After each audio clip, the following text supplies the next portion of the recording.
Bonsoir, bonsoir à tous. Merci d'être avec nous, d'être dans Défi Star, ce live destiné à la lutte contre le cancer. Nous sommes le 4 février, c'est la journée mondiale de lutte contre le cancer. Et pour ça, une émission ensemble, interactive, solidaire, à l'initiative de l'Institut du cancer de Montpellier. Nous aurons pendant toute la soirée des médecins, des chercheurs qui viendront nous donner des solutions et de prévention et de lutte contre le cancer. On va parler alimentation, quels sont ces aliments anti-cancer. On parlera de sport pour prévenir la maladie, mais également lorsque nous sommes malades. On va parler musicothérapie, on va parler innovation et Défi Star. Évidemment, qu'est-ce que c'est si ce n'est aussi des défis relevés par des personnalités, par nos stars, des acteurs, des actrices, des sportifs, des chefs. Nous allons cuisiner ensemble ce soir, dévoiler des secrets. Défi Star, c'est avant tout vous, nous, tous ensemble pour lutter contre le cancer et soutenir la recherche. Et pour ça, ce soir, il y a un site, c'est le www.defistar au pluriel-cancer.fr, un site internet pour soutenir de 3 manières: faire un don directement ou alors acheter un parapluie rose. Moi, je l'ai avec moi. Je vais vous le montrer parce qu'on a quand même un petit peu de temps pour se dire bonjour. Il est là, il est absolument superbe. Regardez. Ça porte peut-être malheur, mais comme je ne suis pas à la maison, ce n'est pas très grave.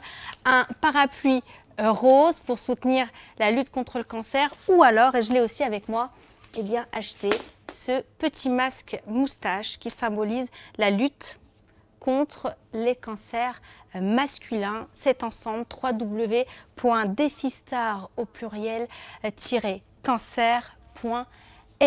Et puis toute la soirée, vous le voyez, alors du coup il est là, voilà, le compteur de dons d'une valeur en ce moment de 3 205 €. Il évoluera ce soir grâce à vous qui venez nous écouter, participer, commenter, n'hésitez pas. Cette émission, elle est faite pour vous, elle est interactive. Posez vos questions, on essaiera d'y répondre tout au long de la soirée avec notamment tous ceux qui au quotidien luttent contre la maladie. Et on commence tout de suite avec vous, Marc Ichou, vous êtes avec nous en direct. Vous êtes le directeur de l'Institut du cancer de Montpellier, qui est en pointe en la matière. Est-ce qu'on peut commencer par des chiffres peut-être, des chiffres symboles, l'état des lieux du cancer en 2021 en France? Alors, le cancer reste encore un défi, vous le savez. On a eu aujourd'hui donc la journée mondiale contre le cancer et qui pointe les problématiques de cette maladie. C'est-à-dire en France, c'est quand même près de 400 000 nouveaux cas de cancer par an et plus de 150 000 décès. Alors on a fait beaucoup de progrès. On guérit maintenant près de 60% des cancers, mais il y a encore de nombreux défis et challenges à relever. On l'a dit tout à l'heure, l'Institut du cancer de Montpellier, on dit elle est à la pointe. Pour ceux qui ne connaissent pas, on pense souvent que c'est centralisé, pas du tout. En matière de lutte contre le cancer, on a des pôles extrêmement actifs en France, notamment en Occitanie. Est-ce que vous pouvez nous parler de vos missions? Qu'est-ce que vous représentez dans la lutte contre le cancer? Oui, absolument. Donc l'Institut du cancer de Montpellier fait partie des 18 centres de lutte contre le cancer qui sont des hôpitaux universitaires dédiés à la prise en charge des patients atteints de cancer.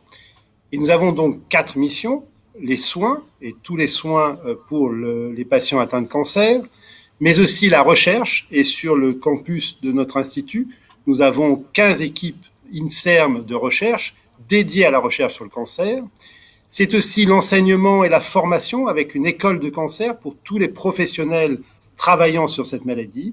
Et puis, ce qui est aussi particulier à Montpellier, c'est l'espace de prévention Épidore, qui a pour but de faire passer des messages de prévention, notamment chez les plus jeunes, en lien avec le rectorat.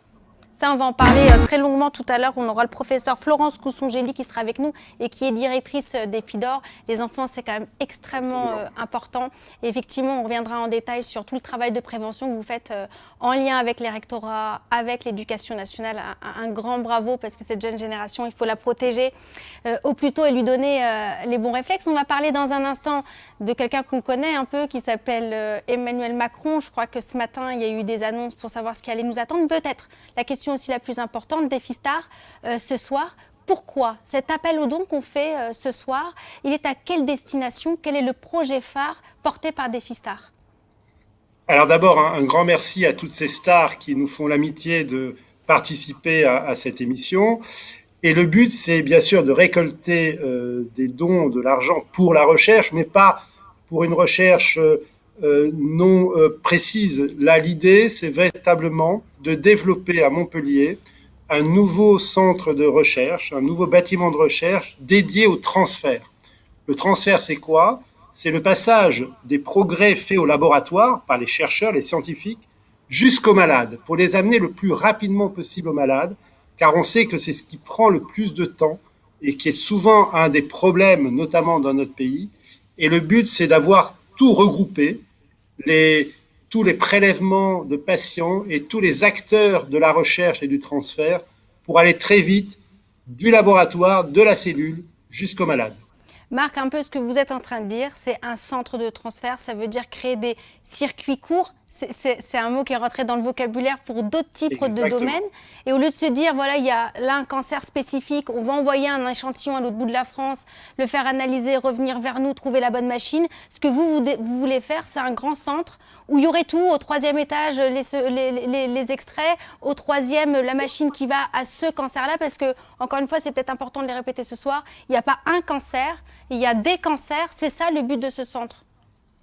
Absolument, c'est exactement cela, c'est de regrouper tous les acteurs au plus près les uns des autres pour accélérer ces progrès scientifiques jusqu'à la diffusion et même la valorisation avec des startups, parce que tout ça va créer aussi des brevets et des créations de startups qui sont indispensables. On le voit bien avec la crise actuelle, l'importance de ces structures agiles qui développent des progrès et qui peuvent les développer beaucoup plus rapidement que des très grosses structures.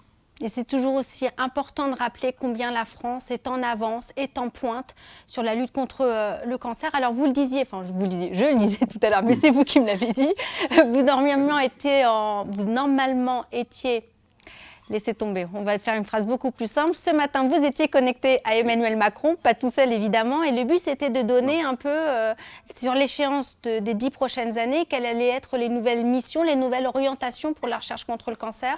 Est-ce que vous pouvez nous en dire quelques mots ? Absolument. Vous savez qu'il y a déjà eu 3 plans cancer de 5 ans qui ont été des progrès énormes pour structurer la recherche en cancérologie en France, qui est, comme vous l'avez dit, une des meilleures vraiment dans le monde.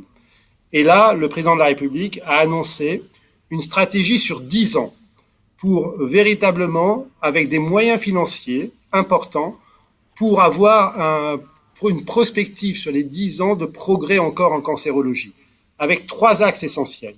1, la prévention. On pourrait éviter 40% des cancers en changeant les comportements.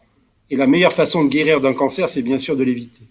Le deuxième axe très important, c'est la prévention des séquelles. C'est-à-dire comment guérir mieux avec beaucoup moins de séquelles, sachant que près de 2 tiers des patients traités d'un cancer, 5 ans après, ont encore des séquelles.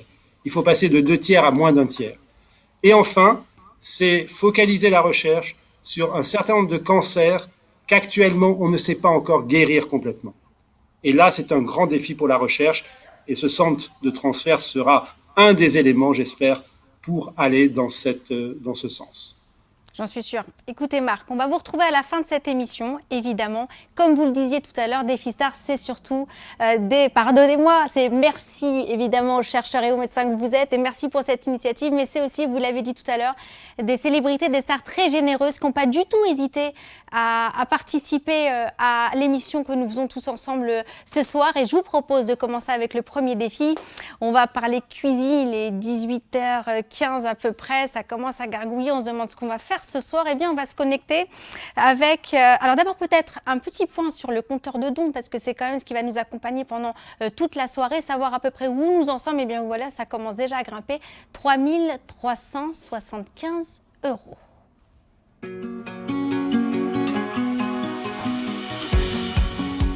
Allez, on passe au premier défi. On en parlait, ça gargouille dans les bidons. On va parler cuisine. On se connecte tout de suite avec Pierre Roger. Bonjour, vous êtes chef du restaurant La Maison de Petit Pierre à Béziers. Que vous êtes beaux tous les deux. Et à côté, on reconnaît évidemment Vanessa Demouy, l'un des visages les plus populaires de France. Actrice qui incarne Rose Latour dans la série Ici, tout commence. Merci d'être avec nous ce soir. Alors, tous les deux, faut pas vous prier. Vanessa Demouy, dès qu'on vous propose de participer à des initiatives, des actions de lutte contre le cancer, vous répondez toujours oui.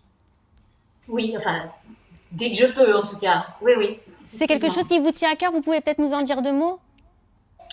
C'est-à-dire que le cancer, c'est un mot qui fait tellement peur. Et puis surtout, je crois qu'aujourd'hui, en France et partout dans le monde, il n'y a pas une famille qui peut dire qu'elle est épargnée. Ça touche tout le monde, des bébés jusqu'au grand-père. C'est très important d'en parler, c'est très important de continuer à soutenir la recherche, parce qu'aujourd'hui, grâce à ces chercheurs, maintenant il y a des cancers dont on guérit, donc il faudrait que ce soit valable pour tous les cancers. Donc oui, il faut continuer encore et encore. Alors, il y a une casserole d'eau qui bout en face de vous. Ce que j'ai découvert, parce qu'on s'est eu un petit peu au téléphone, c'est qu'en alimentation, vous tenez votre rang, vous faites bien attention à ce que vous mangez, à ce que mangent vos enfants. On va y revenir parce qu'on n'est pas toute seule, on a un chef à nos côtés. C'est Pierre Roger, bonjour. Comment allez-vous? Alors vous aussi c'est pareil, vous il y a un engagement associatif également auprès des enfants, la prévention, le bien s'alimenter, c'est quelque chose qui vous tient énormément à cœur. Merci, et pourquoi vous avez accepté si facilement d'être à nos côtés ce soir? Bonsoir à tous, parce que ça fait partie de ma vie en fait avant tout. Je rejoins un peu Vanessa, on est personne n'est épargné par rapport au cancer et par rapport aux maladies en général. Et c'est toujours important, je pense, de donner un peu de soi-même quand on peut. Et ça fait partie. Le cancer, en fait, on est tous avec un cancer, il évolue à nous par rapport aussi à ce qu'on mange. Et donc, par rapport à mon métier, c'est important aussi d'essayer d'aller au plus près un petit peu de la belle nourriture et du mieux possible pour essayer d'avoir un corps, on va dire, sain et au mieux pour tout le monde, quoi. Et si on peut essayer d'arriver je vais dire, à essayer de rebaisser un peu le cancer à travers la nourriture, c'est tant mieux. Alors justement, on en parlera tout à l'heure en détail avec le docteur Sénès qui sera avec nous et qui nous donnera un petit peu les clés de l'alimentation anti-cancer. En attendant, c'est l'heure du défi qui vous oppose tous les deux et qui, mine de rien, c'est pas compliqué sur le papier. On va vous demander simplement de nous préparer un œuf poché. Mais je le sais, c'est stressant pour l'un comme pour l'autre. Même un chef peut le rater, c'est quand même ça qui est rigolo. Alors voilà ce que je vous propose. D'abord, ceux qui nous regardez, évidemment, vous pouvez commenter. Vous allez à la fin de ce défi voter pour, on ne va pas dire le pro, mais l'œuf poché qui vous conviendra le mieux, qui vous plaira le mieux. Je ne serai pas vexée si vous ne votez pas pour moi. Vous savez, mais Vanessa, on n'est pas à l'abri. Je te rassure. Il peut être stressé, il peut avoir la main qui tremble. Il m'a dit franchement qu'il n'était pas à l'aise avec l'œuf poché. Il m'a dit que c'était jamais gagné. C'est vrai ou c'est pas vrai, chef? C'est exactement vrai, je l'ai dit, Vanessa, c'est vrai. Il est comme ça. Alors, au bout de 3, je vous donne le top départ. Je vous laisse commencer et on échangera en cours de route. Vous avez 3 minutes. Est-ce que vous êtes prêts? Ok. Ouais. On y va. 1, 2, allez-y. Et hop. Alors, Vanessa, est-ce que vous pouvez nous dire en quelques mots quel est votre programme? Là, j'ai fait bouillir de l'eau un petit peu en amont, j'ai rajouté mon vinaigre blanc. Je ne vous cache pas que j'ai préparé ce qui allait se mettre sous l'œuf avant, parce que sinon ça ne tenait pas en 3 minutes. Donc ce sera une petite salade de quinoa blond et brun avec de la grenade, de l'avocat, de l'échalote et voilà. Et une petite vinaigrette au vinaigre de framboise. Et maintenant je vais m'atteler à mon œuf. Le stress. C'est là où ça commence. Alors hop.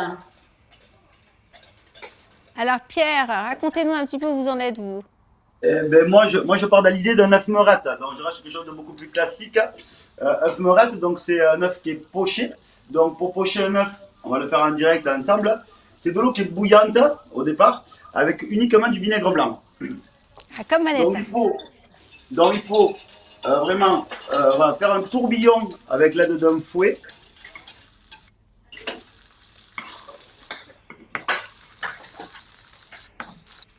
Ah, Vanessa, vous l'avez déjà plongé l'œuf là. On sent que le risque Oui. est pris. Je fais un tourbillon, je refais un tourbillon avec l'aide d'un fouet. Il faut que mon eau frémisse et je vais verser au milieu mon œuf et je viens tourner dans le sens inverse pour l'envelopper complètement et qui cuisent environ 2 minutes tout doucement en frémissement pour avoir quelque chose d'enveloppé. Il faut que le blanc enveloppe le jaune délicatement. Il ne faut pas faire bouillir, il faut que ça frémisse environ 2 minutes pour que le blanc coagule et que le jaune reste blanc.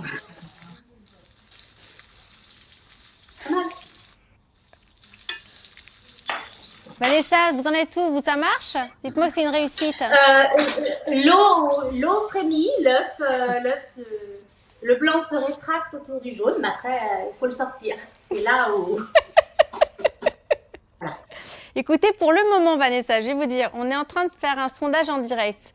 Qui est le pro de l'œuf poché? C'est pas terminé. Hein. Mais Vanessa, vous avez une petite avance à 56%. Pierre, va falloir motiver les collègues. Hein. Et oui, à 45%.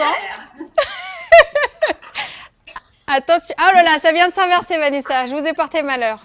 Oula, on a 50-50, les amis. Vanessa, je vous souhaite de réussir à le sortir. Vous aussi, Pierre, la manip la plus délicate. Hop là. Oh. Ça, c'est ce qu'il y a en dessous.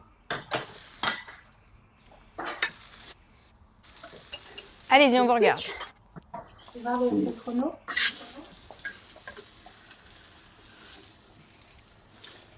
Encore un petit peu de cuisson.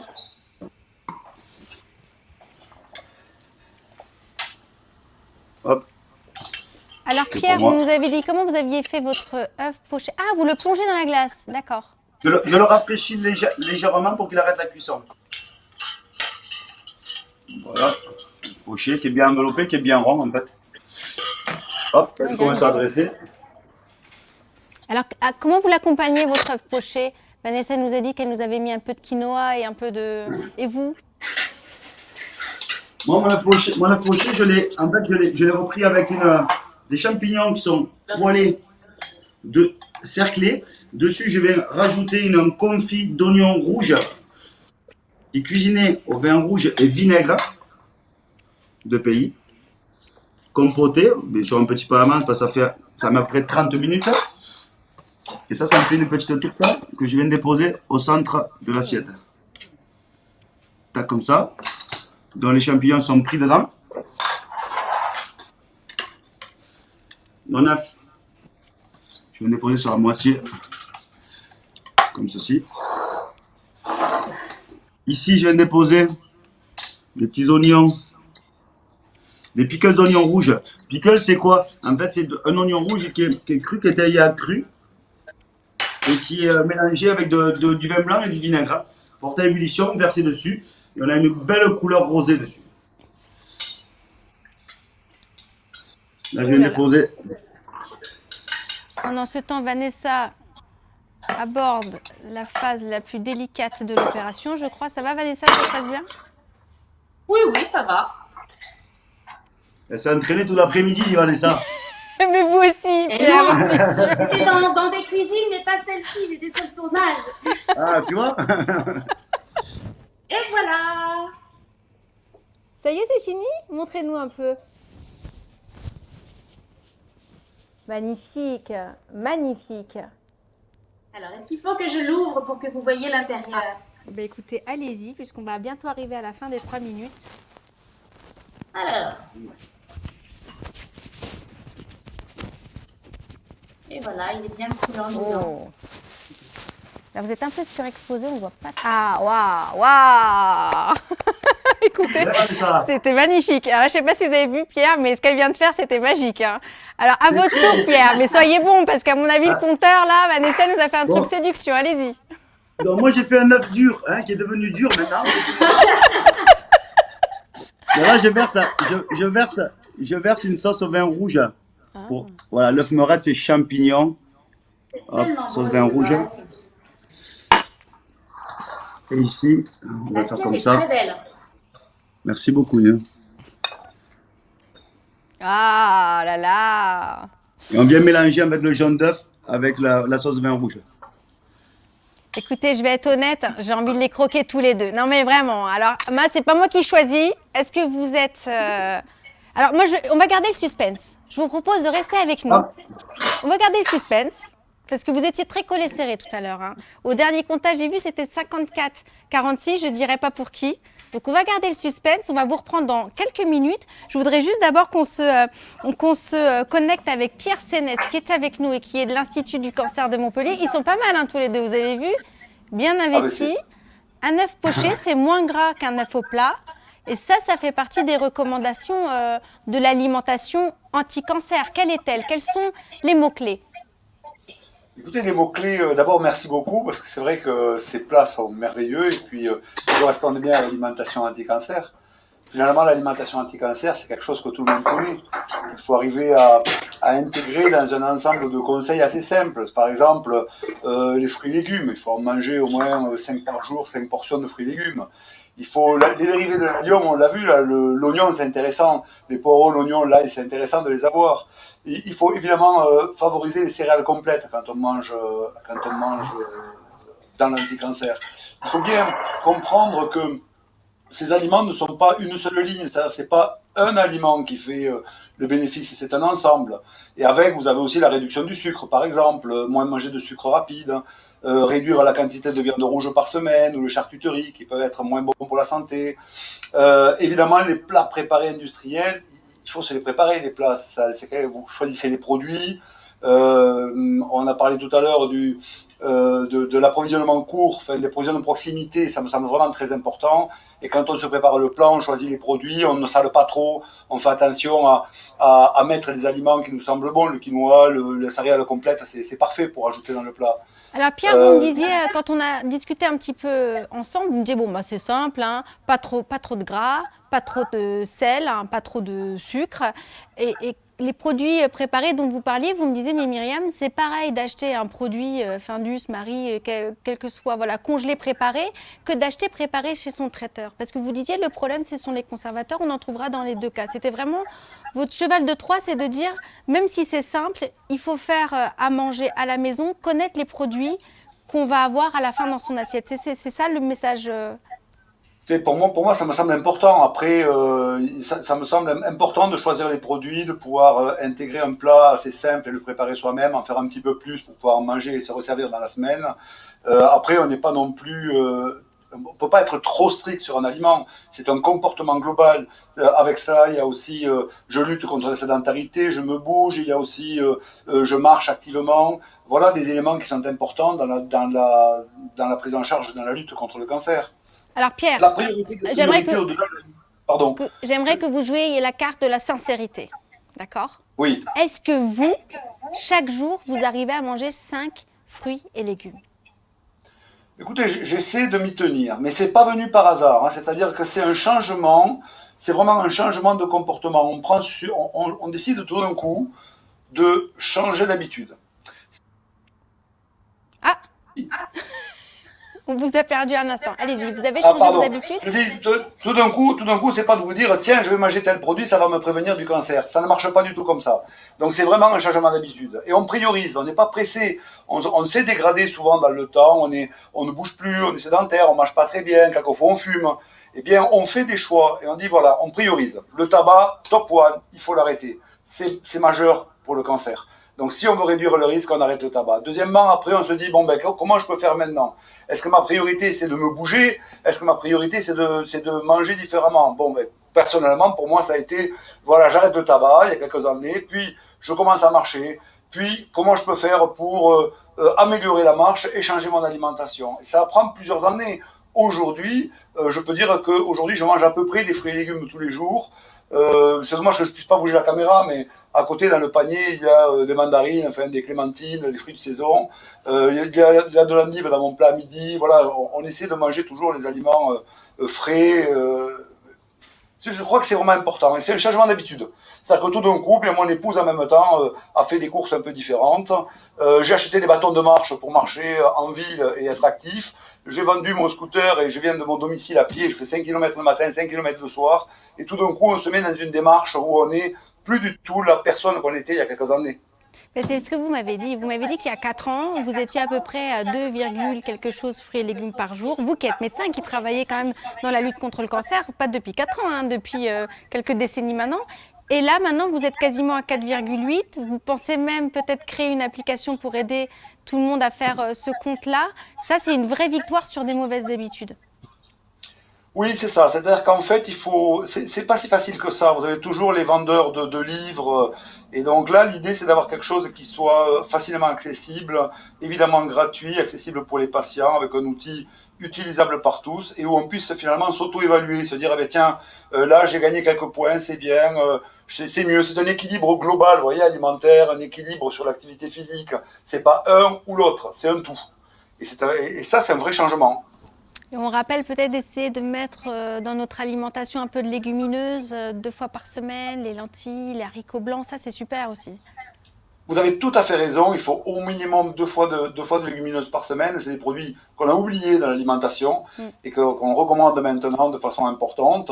Lorsqu'on dit diminuer les viandes rouges, ça ne veut pas dire qu'il faut ne pas prendre de viande. Évidemment, on favorise la viande blanche, le poulet, la dinde, toutes les viandes blanches. Voilà, donc on est sur des choses simples quand même de l'alimentation. Les œufs que l'on a vus avec, évidemment, les plats merveilleux qu'on a vus tout à l'heure sont tout à fait dans les clous de ces recommandations. Et juste pour la matière grasse, moi on m'a toujours dit privilégier la matière grasse crue à celle qui est cuite. C'est celle qui est cuite qui vraiment est la plus néfaste. C'est vrai.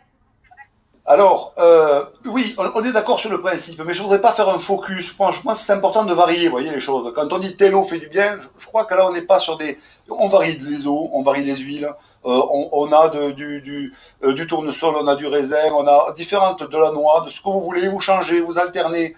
Voilà, c'est ça, c'est l'équilibre alimentaire et c'est finalement varier son alimentation aussi, pour permettre à son corps de récupérer les nutriments et les aliments dont il a besoin pour prévenir le cancer.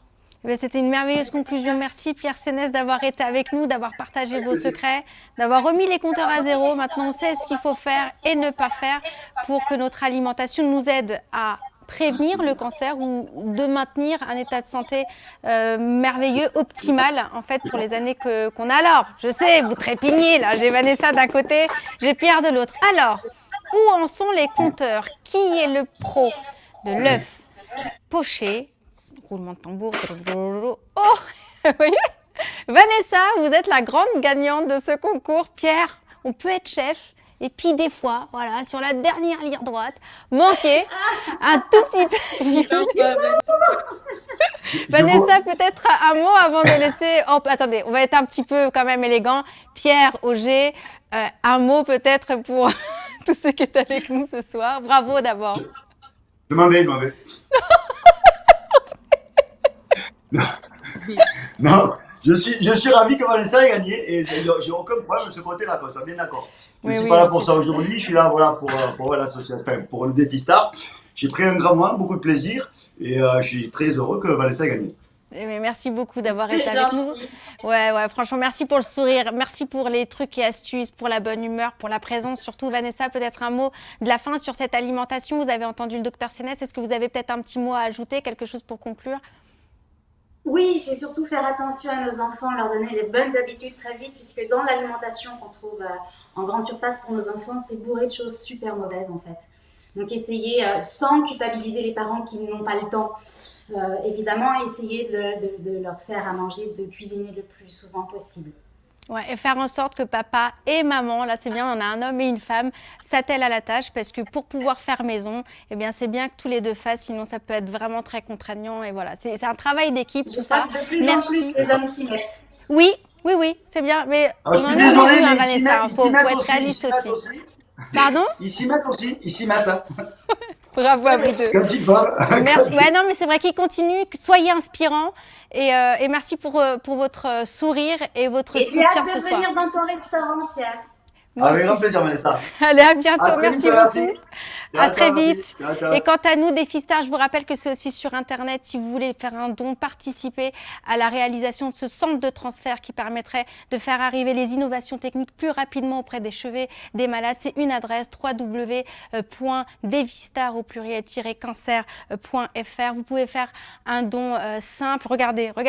Vous avez vu le compteur qui s'est affiché sur l'écran. On est à plus de 4 000 € de dons. Merci d'être avec nous ce soir, 4 025 €. On continue, on fait un don direct sur le site internet www.defistar au pluriel-cancer.fr. On achète, je vous l'ai montré tout à l'heure, un parapluie, vraiment en ce moment en plus, autant de dire qu'il va vous servir. Il est très très joli. Ça, c'est le rose qui symbolise la lutte contre le cancer du sein. Et puis il y a évidemment, c'est d'actualité, eh bien, un petit masque moustache qui soutient la lutte contre les cancers masculins. Alors vous le savez, les entreprises aussi peuvent participer, peuvent aider. L'enseigne U, par exemple, les partenaires de l'événement, et a décidé d'enregistrer un petit message.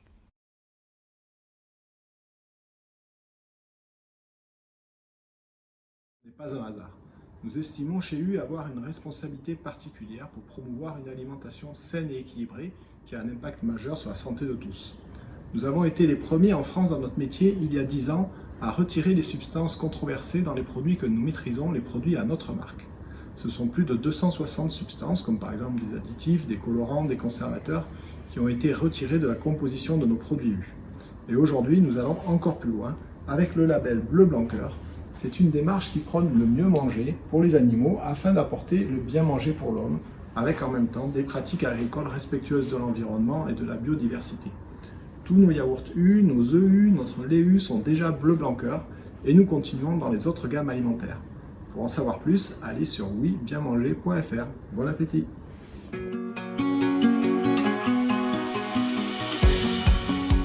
Defistar, le live pour soutenir la recherche, lutter contre le cancer. On va ouvrir un nouveau chapitre. On est avec l'Institut du cancer de Montpellier. C'est eux qui sont à la manœuvre, à l'initiative de cette émission exceptionnelle, interactive, en direct. On vous l'a dit, vous n'hésitez pas à laisser vos commentaires, vos questions, on essaiera d'y répondre. On va parler recherche et on va accueillir le docteur Claude Sardet. Bonjour, merci d'être avec nous. Voilà, on vous a vu tout à l'heure, vous avez passé votre tête.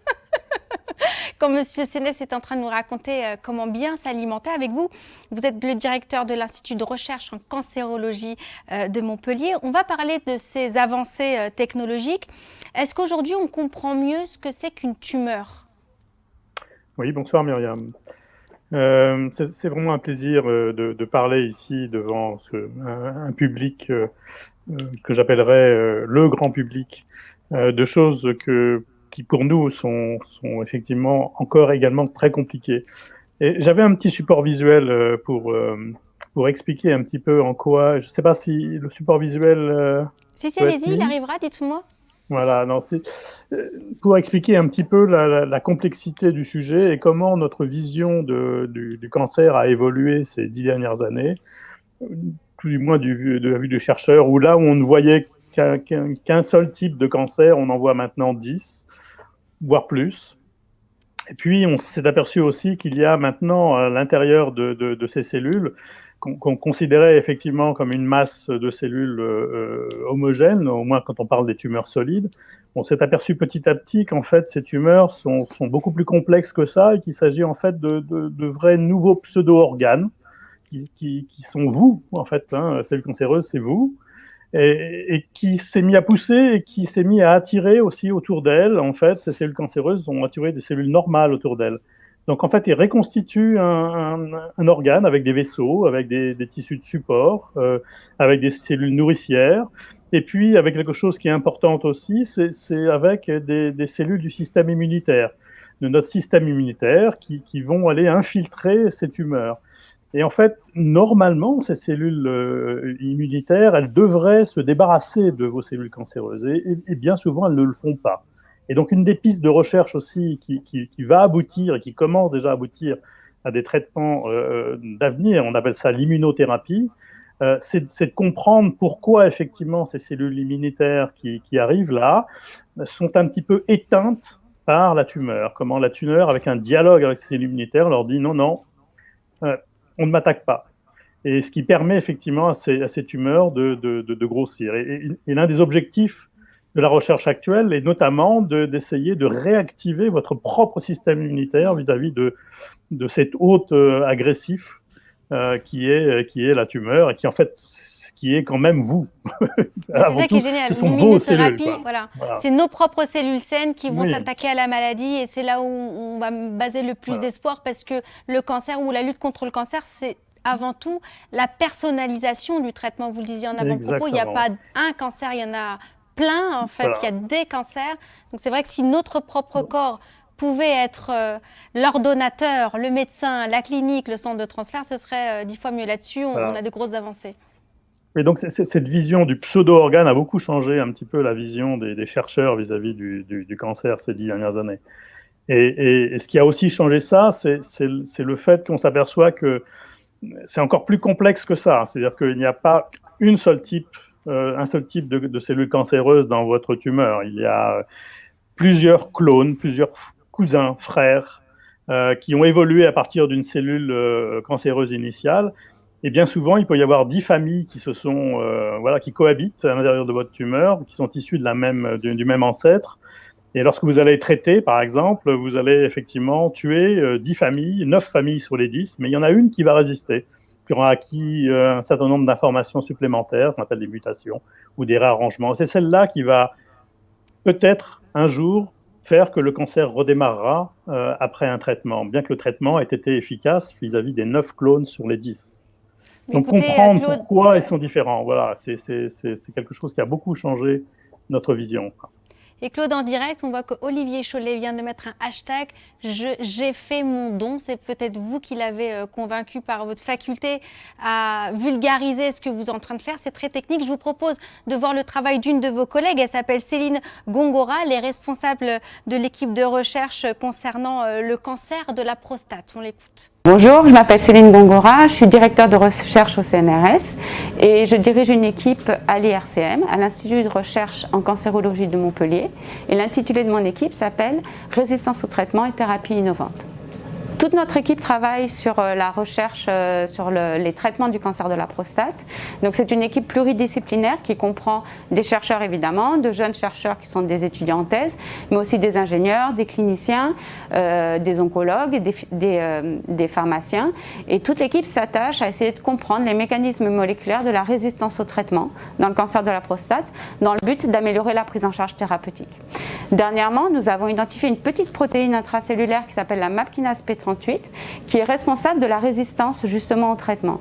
Donc ce que nous cherchons à faire et ce que nous avons démontré récemment, c'est qu'en combinant cet inhibiteur de P38 et le traitement actuel, on arrive à améliorer les traitements des patients et surtout d'améliorer ceux qui sont résistants aux thérapies actuelles. Concernant ce nouveau traitement, un essai clinique va bientôt démarrer à l'ICM et qui sera pris en charge par le docteur Diego Tosi.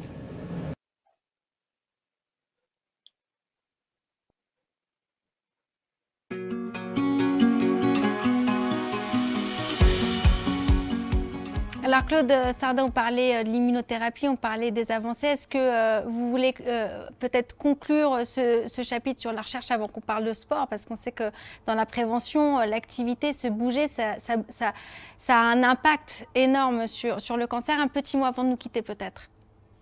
Oui, je voudrais juste dire que la recherche coûte très cher et que ça va très très vite et que si on veut rester compétitif, si on veut effectivement participer à ce magnifique élan qu'est la recherche sur le cancer, il faut effectivement que nous ayons des moyens financiers de le faire. Et c'est quelque chose qui, en tant que directeur du centre de recherche, me préoccupe énormément. Et c'est pour ça que les dons sont absolument essentiels. Notamment, par exemple, dernièrement, on a pu acquérir un équipement qui s'appelle un CITOF Hyperion, qui permet effectivement d'évaluer cette hétérogénéité dont j'ai parlé dans l'intérieur des tumeurs. Et ça, grâce effectivement au don du club des partenaires de l'ICM, voilà, qui nous ont mis le pied à l'étrier pour acquérir cet équipement. Bien, merci beaucoup. J'espère que vous êtes prof parce que vous expliquez super bien. On a compris à quel point c'était dans l'infiniment petit qu'on pouvait trouver des solutions, que ça n'était pas qu'on avait fait beaucoup d'avancées depuis 10, 20, 30 ans et que ça, c'est grâce aux dons. Et c'est aussi pourquoi on est réunis ce soir, Defistar. Je vous rappelle l'adresse. Merci beaucoup, Dr Sardet, d'avoir été avec nous ce soir. Merci, une adresse. Myriam. Il n'y en a qu'une, c'est le www.defistar au pluriel-cancer.fr pour faire votre don. Ça peut prendre plusieurs formes, un don direct à cette adresse sur le site ou alors, je vous le rappelle, je vous le montre pour ceux qui viennent d'arriver et qui n'ont pas vu encore déployer ce magnifique parapluie rose, regardez, vraiment, il est hyper chic, il est hyper chouette. Puis en ce moment, on peut dire que la pluie, elle est au rendez-vous. Alors voilà, vous pouvez l'avoir sur le site internet. Le rose, il est symbole de la lutte contre le cancer du sein. Et puis vous pouvez également faire un don qui passe par l'achat de ce petit masque, le masque moustache, qui symbolise, lui, la lutte contre le cancer masculin. Je vous propose un nouveau chapitre. Concernant la lutte contre le cancer, il est aussi important que l'alimentation. Il s'agit du sport.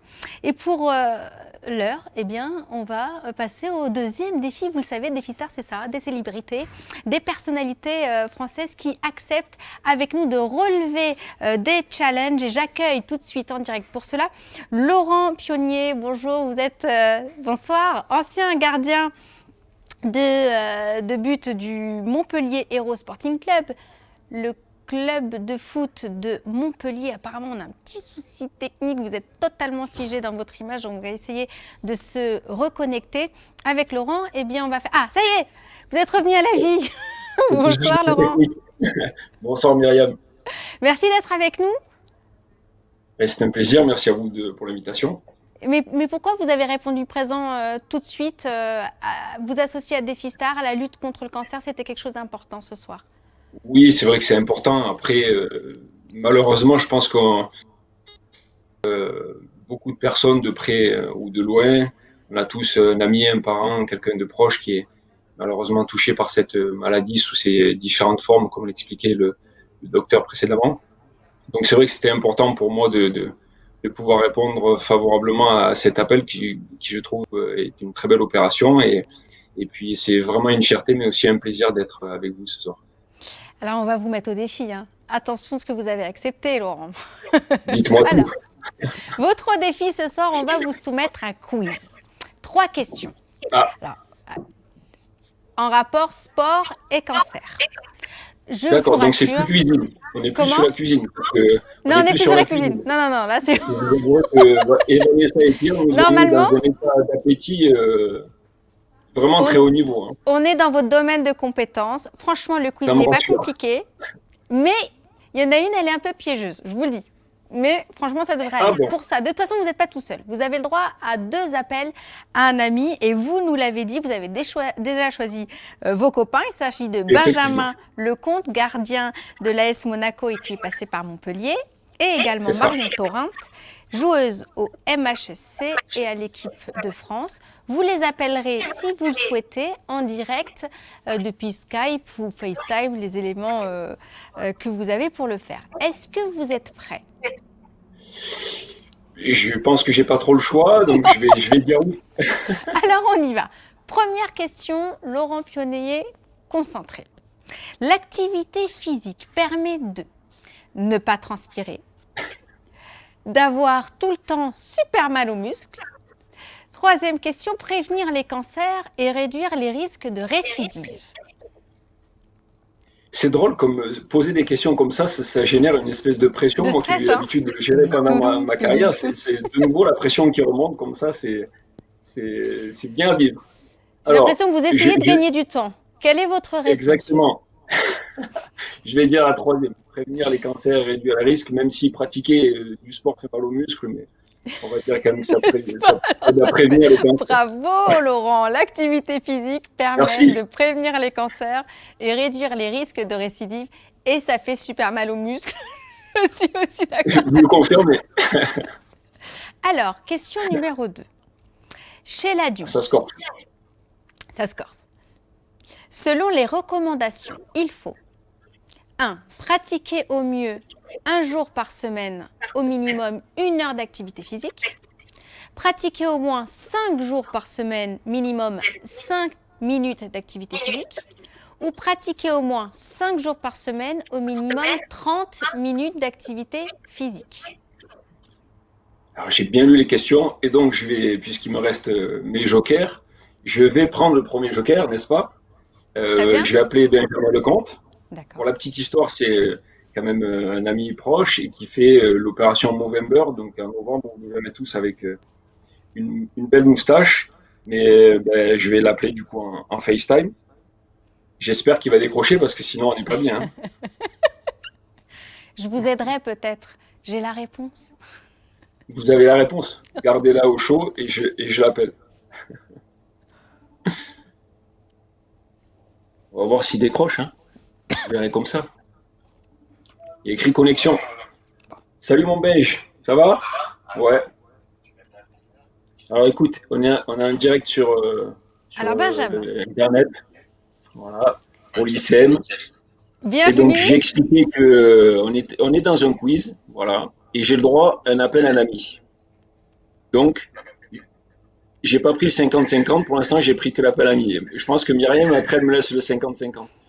Et je disais que j'ai besoin de ton aide parce que comme tu fais l'opération Movember chaque année et qu'on a la chance de te voir au mois de novembre avec une belle moustache, je me suis dit que je pouvais compter sur toi pour la question. Alors c'est là où Myriam, vous m'arrêtez si je me trompe, mais je dois lui dire la question. Bien sûr, allez-y. Alors, chez l'adulte, selon les recommandations, il faut pratiquer au mieux un jour par semaine, au minimum 1 heure d'activité physique. J'ai l'impression que je suis Jean-Pierre Foucault. Ou pratiquer au moins 5 jours par semaine, au minimum 5 minutes d'activité physique. Ou pratiquer au moins 5 jours par semaine, au minimum 30 minutes d'activité physique. Écoute, Voilà, le reste, ça fait quand même assez peu. Ouais. Qu'est-ce qu'il dit? Alors Benjamin, est-ce que tu peux peut-être... attends, je vais essayer de monter le son. Est-ce que vous l'entendez du coup là? Quelle est votre Vas-y, réponse, Benjamin? La réponse 3. La réponse 3. Alors, C'est on va ça. vérifier. Bravo! Réponse 3. Eh ben, Il faut effectivement Parfait. pratiquer 5 jours J'ai par un bon semaine. joker. Hein. Alors là, franchement, J'ai vous un avez bon bien choisi joker. vos amis. Vous pouvez le garder. Au minimum, Ben, je te 30 remercie en tout cas. minutes Je te d'activité remercie physique. beaucoup. Merci beaucoup. Merci beaucoup, Merci. Benjamin Lecomte, Bon d'avoir été courage à avec toi nous. et continue bien pour tes résultats. Et à très vite. Allez, Au bisous. revoir, merci. D'accord. Ils sont sympas et dispo, vos copains. Hein. On passe à la troisième ça. question. Attention. Chez l'enfant, Attention. selon les recommandations, il faut, petit 1, jouer à la console et regarder la télévision autant que possible. Petit 2, pratiquer un minimum de 15 minutes par jour d'activité physique. Ou alors, petit 3, pratiquer un minimum de 60 minutes par jour d'activité physique. On sait que ça ne va pas être la 1. Alors, c'est un quart d'heure ou 1 heure d'activité par jour. Ben, du coup, je vais utiliser encore un joker. Même si j'ai ma petite idée, je préfère assurer le coup, n'est-ce pas, Myriam, en Jouer en appelant bande. un joker. Donc, je vais choisir Marion Torrent, puisque vous l'avez déjà dévoilé ma source. Et Marion, donc, qui est la capitaine de l'équipe pas de France, pardon, l'équipe du Montpellier Hérault, mais aussi joueuse de l'équipe de France. Donc, participe avec le Montpellier Hérault chaque mois d'octobre en portant un maillot rose pour Octobre Rose, de la même couleur que les parapluies, donc faisait la promotion il y a quelques minutes. Donc, Je j'ai laisse appelé vous Marion. connecter. Pendant que vous vous connectez, vous pouvez peut-être nous dire un petit mot sur votre engagement justement pour le foot féminin. C'est quelque chose qui vous tient à cœur, ça? Oui, c'est vrai que dès lors que j'ai arrêté ma carrière il y a à peu près 2 ans et demi, j'ai pu intégrer l'UNFP, qui est le syndicat des joueurs et des joueuses professionnelles en France. Et donc, parmi mes prérogatives sont le développement du football féminin. Donc, c'est vrai que je suis souvent, bon là, la période sanitaire ne me permet pas de me déplacer, mais je suis souvent dans les clubs pour être au plus près des joueuses et recueillir un peu ce qui leur manque, ce qu'il faut, puis aussi aider les clubs à franchir des paliers justement dans l'évolution de leurs conditions de travail, mais plus généralement que le football féminin se développe et devienne de plus en plus attractif. Merci. Il en faut parce qu'il y a encore beaucoup de disparités entre le football masculin et le football féminin en termes de moyens, en termes de salaire. Il faut. Merci. C'est ça, il y a beaucoup de disparités. Je suis en train de l'appeler, j'espère qu'elle décroche, mais elle décroche, elle est là. Salut Marion. Elle est très émue. Bonjour Alors, Marion. tu vois, tu es en direct sur Internet, du coup, puisque là, un peu la télé par Internet, on va dire. Alors Marion, je participe du coup à un quiz où tu vois Myriam peut-être sur l'écran, qui est l'animatrice. Et donc, c'est un peu comme qui veut gagner des millions. J'ai une question que je vais te poser et il faudra que tu m'aides à essayer de trouver la bonne réponse. Attention, on a la pression. Je vais te la lire à manière de Jean-Pierre Foucault et tu me diras un peu ton ressenti. OK? Alors, écoute, chez l'enfant, selon les recommandations, il faut jouer à la console et regarder la télé autant que possible. Réponse 1.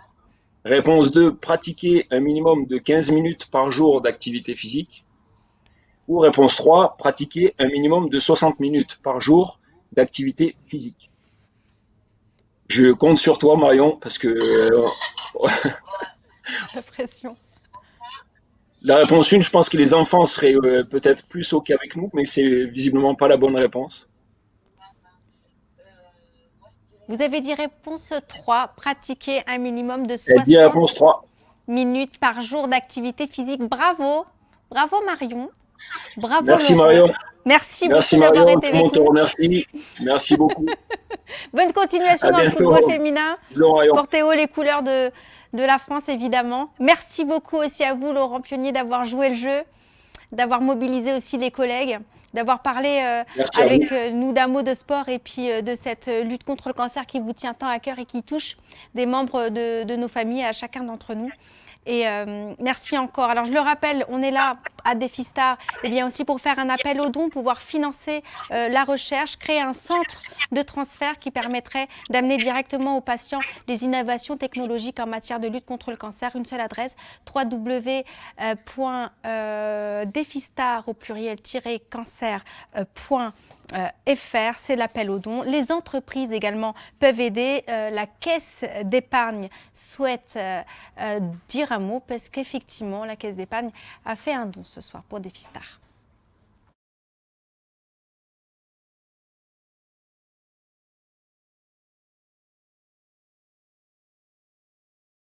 Bonjour à toutes et à tous.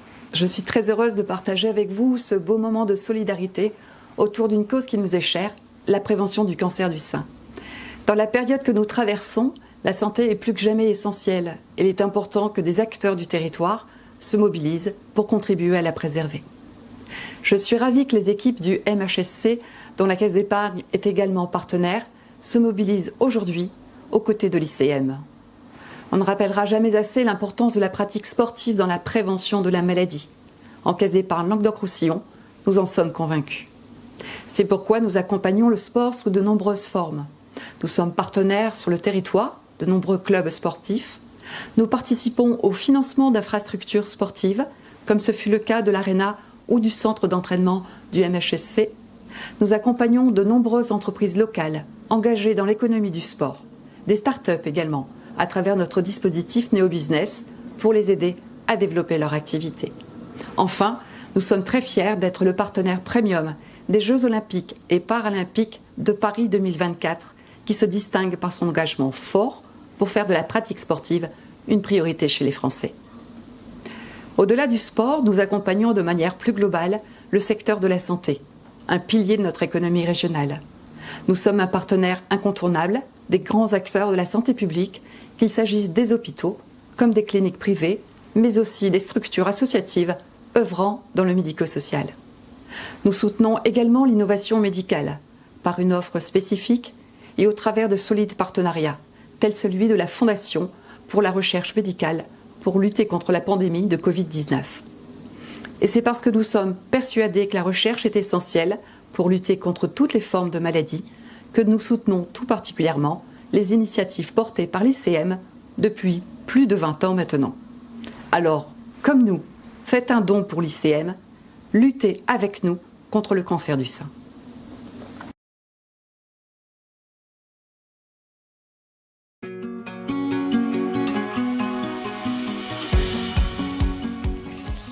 Vous les avez vus, ces petits hashtags qui apparaissaient en bas de l'écran. Vous êtes très nombreux à répondre présent ce soir. Regardez le compteur, le niveau du compteur ce soir. On est à peine à 1 heure d'émission. On est sur une valeur totale des dons de 24 355 €. Merci d'être là, de soutenir la recherche, de financer la lutte contre le cancer. Une seule adresse, vous l'avez retenue maintenant, c'est www.defistar www.defistar avec un s-cancer.fr. On continue de parler sport. Cette fois, on prend la direction de l'Institut du cancer de Montpellier qui est initiatrice de ce projet aujourd'hui. Et on va à la rencontre du professeur Florence Cousson-Gély. Merci d'être avec nous ce soir. Vous allez nous parler vraiment d'un gros succès pour l'Institut. Un exemple en fait, c'est un programme qui s'appelle Epidor et qui vient faire de la prévention. Vous êtes la boss, la patronne du service prévention de l'Institut. Et là, votre objectif, ce sont les enfants. Prévenir le plus tôt possible. Vous pouvez nous en parler, Epidor ? Oui, tout à fait. Epidor vient de fêter ses 30 ans, donc on a fêté les 30 ans l'année dernière. C'est un espace qui vise effectivement à promouvoir des comportements favorables pour sa santé et ce dès le plus jeune âge, puisque les habitudes de vie, on va les prendre tôt, donc dès l'enfance, et donc on va développer des programmes, des interventions donc sur les différents facteurs de risque associés au cancer et l'activité physique et le sport en fait bien entendu partie. Alors vous êtes en lien direct avec les rectorats, avec l'éducation nationale. Est-ce que on a une idée de la proportion de cancers qu'on pourrait prévenir grâce au sport et à l'activité sportive ? Alors globalement, on estime que 40% des cancers pourraient être évités de par nos comportements, alors pas que l'activité physique. Un des facteurs principaux, c'est bien entendu le tabac, la consommation d'alcool, l'exposition au soleil. On est dans une région où on a beaucoup de soleil, évidemment, l'exposition aux UV, malheureusement, est un facteur de risque. Donc, on a parlé aussi d'alimentation tout à l'heure. Donc, le surpoids et l'obésité fait aussi partie de ces facteurs de risque. Alors, on va revenir juste si vous voulez bien, un petit mot sur l'activité sportive. Comment on incite, comment on entraîne les enfants à se bouger ? Là, on a vu sur le quiz qu'on a fait avec Laurent, c'est 1 heure d'activité par jour. On est en plein confinement, c'est parfois compliqué. Quels conseils vous pouvez donner ? Alors, on est effectivement sur 1 heure d'activité physique, ce qui n'est pas forcément que du sport en fait. Aller à pied à l'école, ranger sa chambre, les mamans sont très contentes depuis qu'on a mis en place le grand défi Vivez Bouger, parce qu'on peut tout à fait faire de l'activité physique, jardiner. C'est pas uniquement le sport, donc bien que nous soyons dans une situation un peu particulière avec beaucoup de confinement, on peut tout à fait faire de l'activité physique. Donc ce projet, le grand défi Vivez Bouger, on l'a développé depuis 2013 à Epidor, un projet ludique, c'est-à-dire que pendant 1 mois, les enfants, avec leurs parents, avec leurs enseignants, doivent cumuler des cubes énergie. Qu'est-ce que c'est un cube énergie ? C'est 15 minutes d'activité physique par jour, donc ils doivent faire au minimum 4 cubes par jour pour atteindre les recommandations internationales. Comme je le disais, l'originalité du projet, c'est que c'est un projet qui va démarrer de l'école. Donc, pendant 1 mois, sur un petit carnet, ils vont cumuler et inscrire ces cubes. Donc, c'est un défi. Et ils font participer des membres de leur famille, ils vont cumuler les cubes énergie des membres de leur famille. Donc là, cette année, on est particulièrement fiers puisqu'il y a plus de 18 000 enfants qui sont inscrits avec leurs enseignants donc pour participer au grand défi, malgré le contexte et la situation sanitaire actuelle. Et donc, depuis plusieurs années, on a toujours à peu près entre 15 000 et 18 000 enfants qui participent chaque année. Merci beaucoup, Florence Cousson-Gély, d'avoir été en direct avec nous. 20 000 enfants en Occitanie et on espère évidemment que demain ce sera toute la France qui pourra bénéficier de ce que vous avez mis en place et qui fonctionne extrêmement bien. Le message passe. Merci beaucoup d'avoir été en direct avec nous. On va peut-être jeter un petit coup d'œil au compteur parce qu'il est drôlement joli ce soir puisque l'appel aux dons il est entendu. www.defistar au pluriel-cancer.fr et vous le voyez, on est à 24 385 €.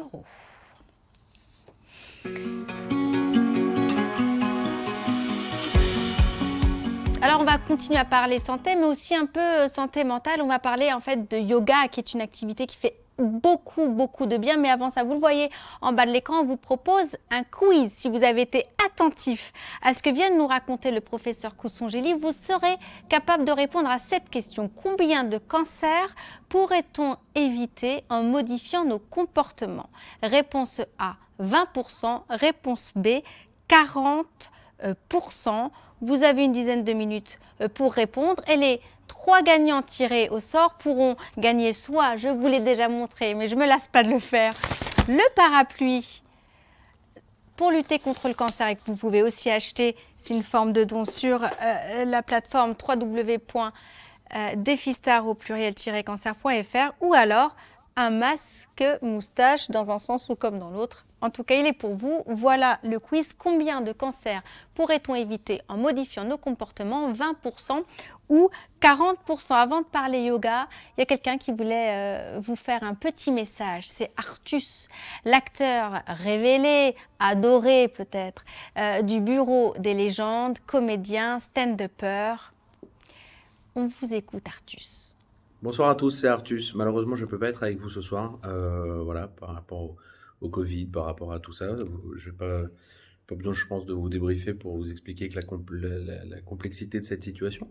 Mais voilà, je vous envoie tout mon soutien. Le cancer, malheureusement, est encore une maladie qui touche tout le monde et qui nous touche de plus en plus et qui malheureusement, ça s'arrange, mais il y a encore beaucoup de progrès à faire. Notamment ce qui se passe dans ma ville, Montpellier, voilà, les choses bougent, les choses avancent, et pour ça il y a besoin, il n'y a pas de suspense, de pognon. Donc faites des dons, je compte sur vous, et je vous envoie plein de bisous, et voilà, et tous ceux qui débriefent là de ma couleur de cheveux, arrêtez, d'accord? C'est une erreur, c'était gris à la base, c'est bon, j'ai fait une erreur, voilà, je vous embrasse et je vous envoie tout mon soutien, des bisous. C'est très sympa ce petit blond. C'est vrai que c'est un peu étonnant, mais moi je trouve ça très sympa. Alors, on va parler yoga et pas avec n'importe qui. Nouveau défi qui s'ouvre avec une personnalité qui a été chouchoutée par les Français pendant 1 an et qui continue de l'être. Miss France 2006, Miss Europe, Alexandra Rosenfeld est avec nous en direct. Bonsoir. Salut. Merci d'être avec nous en direct. On s'est un petit peu parlé déjà et franchement, c'est très touchant. Vous êtes extrêmement motivés pour être avec nous ce soir dans Defistar. Participez avec votre présence à soutenir la recherche, la lutte contre le cancer. Vous pouvez peut-être me dire un mot pourquoi vous vouliez tant être avec nous et y participer? Je suis honorée en fait de faire partie de ce Defistar. J'ai évidemment tout de suite accepté parce que malheureusement le cancer touche, comme l'a dit Artus, tout le monde.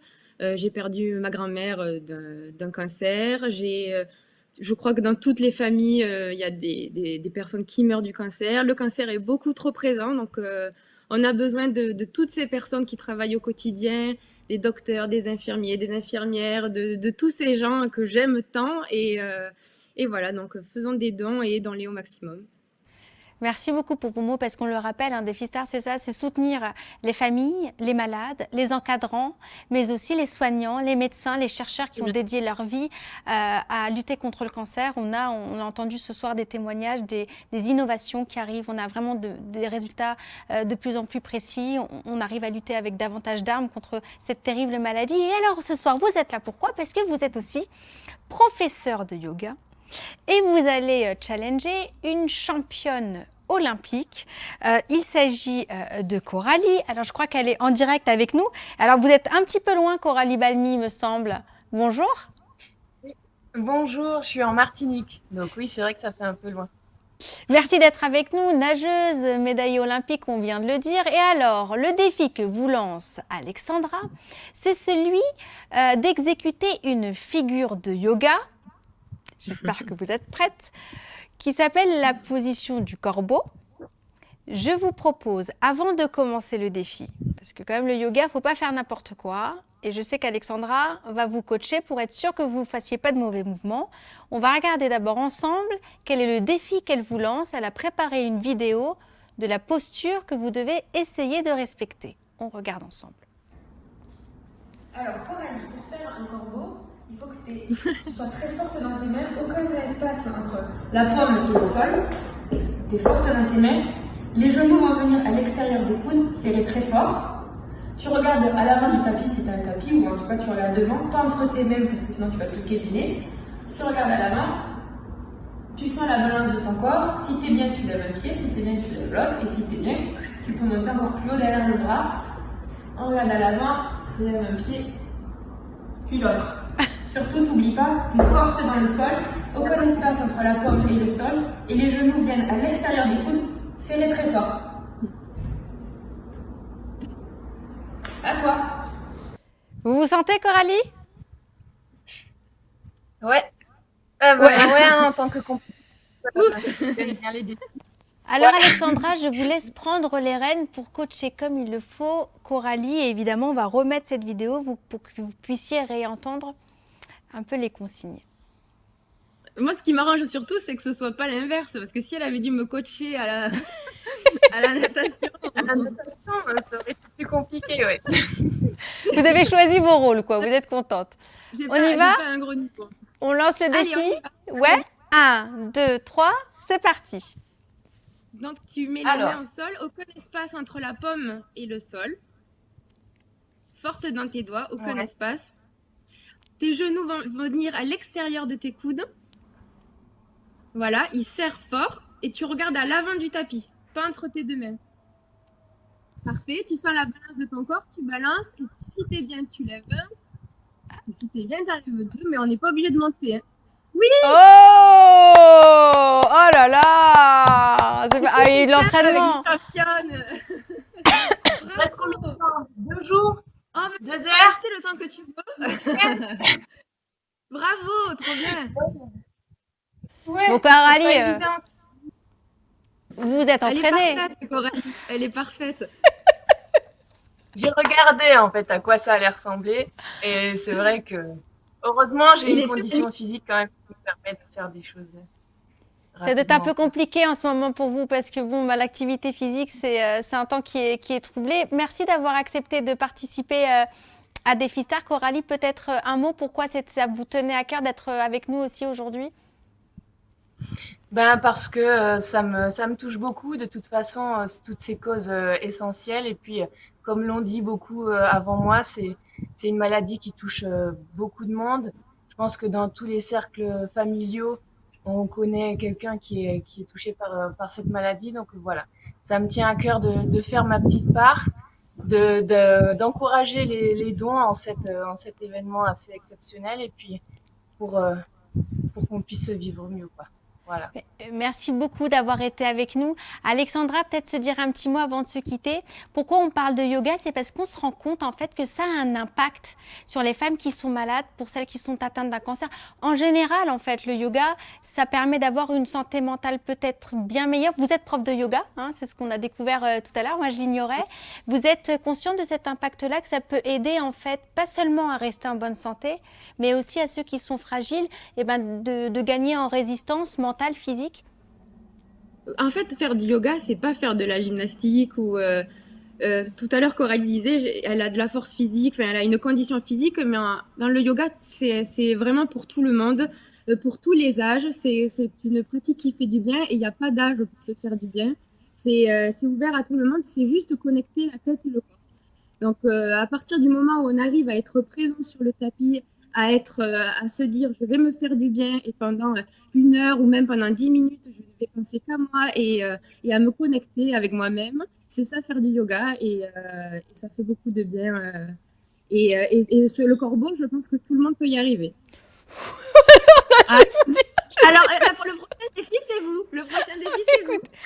Relevé, mais alors moi, on va rigoler. Moi, je vous assure qu'on va rigoler. Merci beaucoup, Alexandra Rosenfeld. Mais franchement, il n'y a pas de problème. Vous m'emmenez où vous voulez. Écoutez, avec tant de douceur et de gentillesse, je suis obligée d'accepter. En plus, Coralie s'y est prêtée de bonne âme. Merci beaucoup, Coralie, d'avoir été avec nous. Merci, Alexandra. Et puis, vous le voyez, salut les filles. Et puis, à l'image est avec nous Kerstin Faravel. Merci d'être avec nous parce que là, on va parler de ce que la science nous apprend des bienfaits justement du yoga. Alexandra disait à juste titre, le yoga, on n'est pas obligé d'être sportif, d'avoir une super condition physique. Ça s'adresse à toutes les femmes et vous êtes prof de yoga, vous êtes kiné également à l'Institut du cancer de Montpellier et vous avez mis en place un groupe que vous avez étudié de femmes qui suivent un traitement contre le cancer et vous vous êtes posé la question de savoir est-ce que le yoga pourrait avoir un impact? Alors, docteur, quels sont vos débuts de conclusion? Qu'est-ce que vous avez appris? Donc tout d'abord, merci de m'avoir invitée. Et donc moi je suis kinésithérapeute et prof de yoga. Et bravo à Coralie et à Alexandra pour la performance. Et comme justement elle a dit Alexandra, on n'a pas du tout besoin d'être sportive ni souple pour faire du yoga. Et ça s'adresse vraiment à tous les âges, toutes les conditions physiques ou morphologie. On peut toujours trouver du bien-être dans le yoga. Et donc, vous êtes posé une question, vous vous êtes dit, est-ce que c'est un bien-être général, est-ce qu'on se sent juste un petit peu mieux, ou est-ce que ça peut vraiment accompagner des traitements? Vous avez décidé d'étudier une cohorte de femmes, c'est bien ça, sur quelques semaines, et vous avez été assez étonné des premiers résultats, des premières conclusions en tout cas.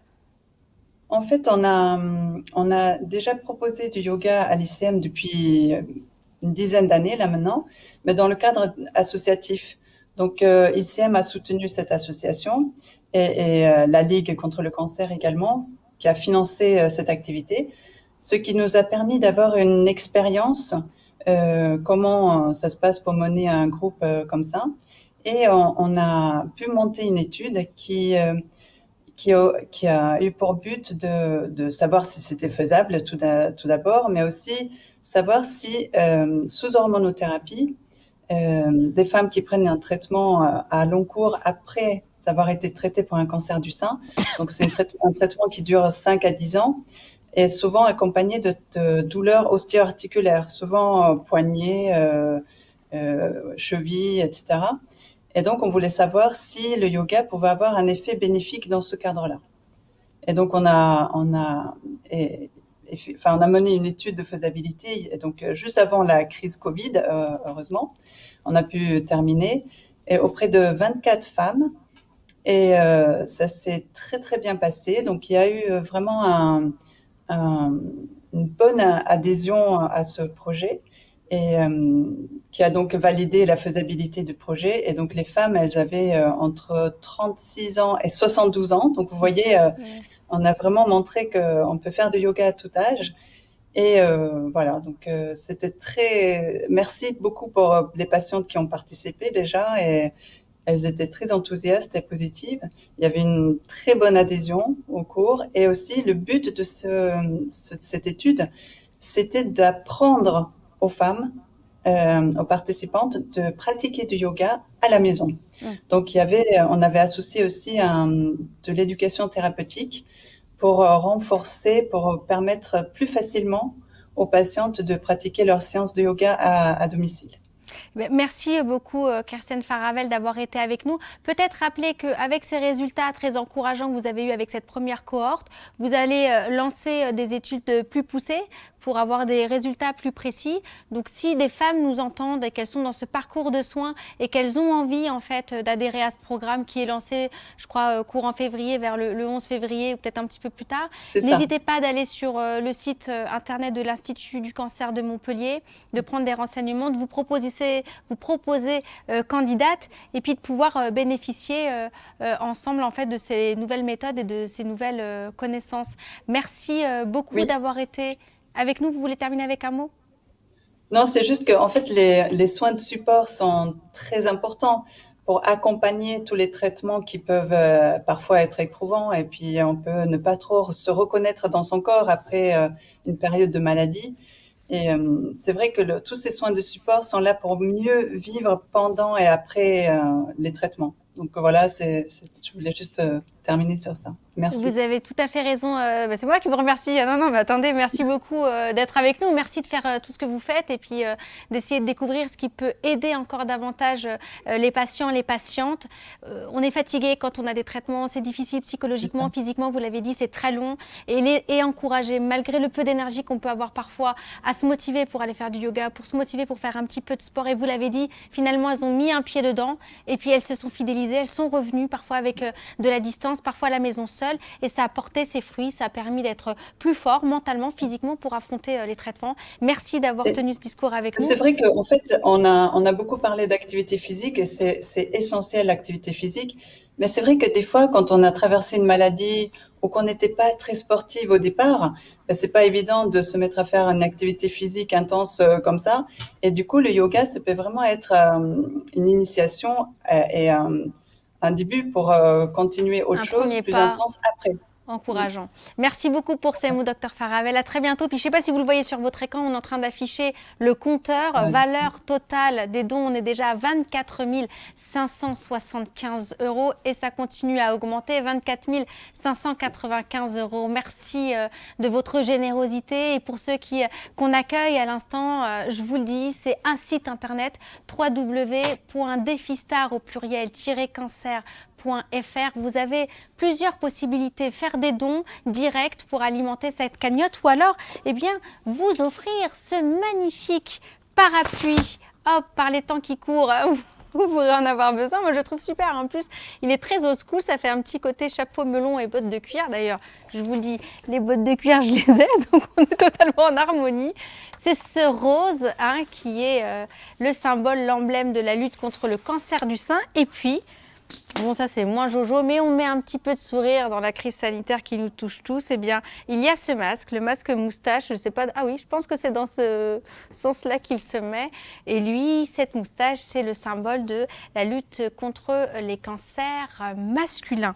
Alors ça, ce sont pour tous les dons de particuliers, mais les enseignes, les entreprises également, peuvent venir alimenter la cagnotte. C'est le cas de la société Roxim qui a fait un don. On les écoute.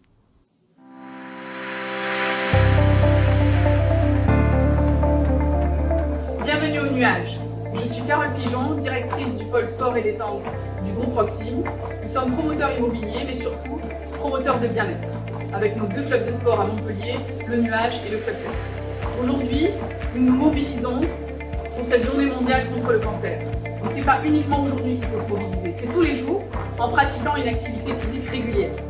En faisant du sport tous les jours, vous agissez pour votre santé. Nous avons chacun une responsabilité sociale vis-à-vis de notre famille, de nos proches et de nos collaborateurs. Je suis avec Ludovic, qui est préparateur physique depuis de nombreuses années dans nos établissements et qui a lui-même vécu cette étape du cancer.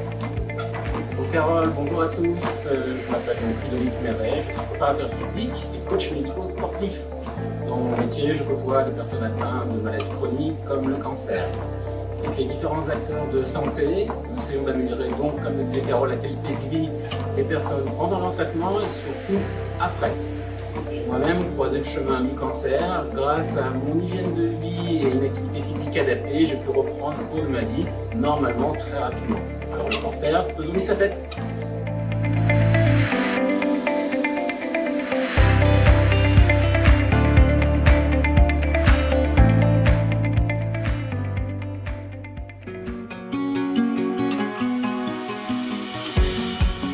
Alors, vous avez peut-être participé à notre quiz tout à l'heure. La question était en pourcentage. Combien de cancers peut-on éviter en modifiant nos comportements, 20% ou 40%?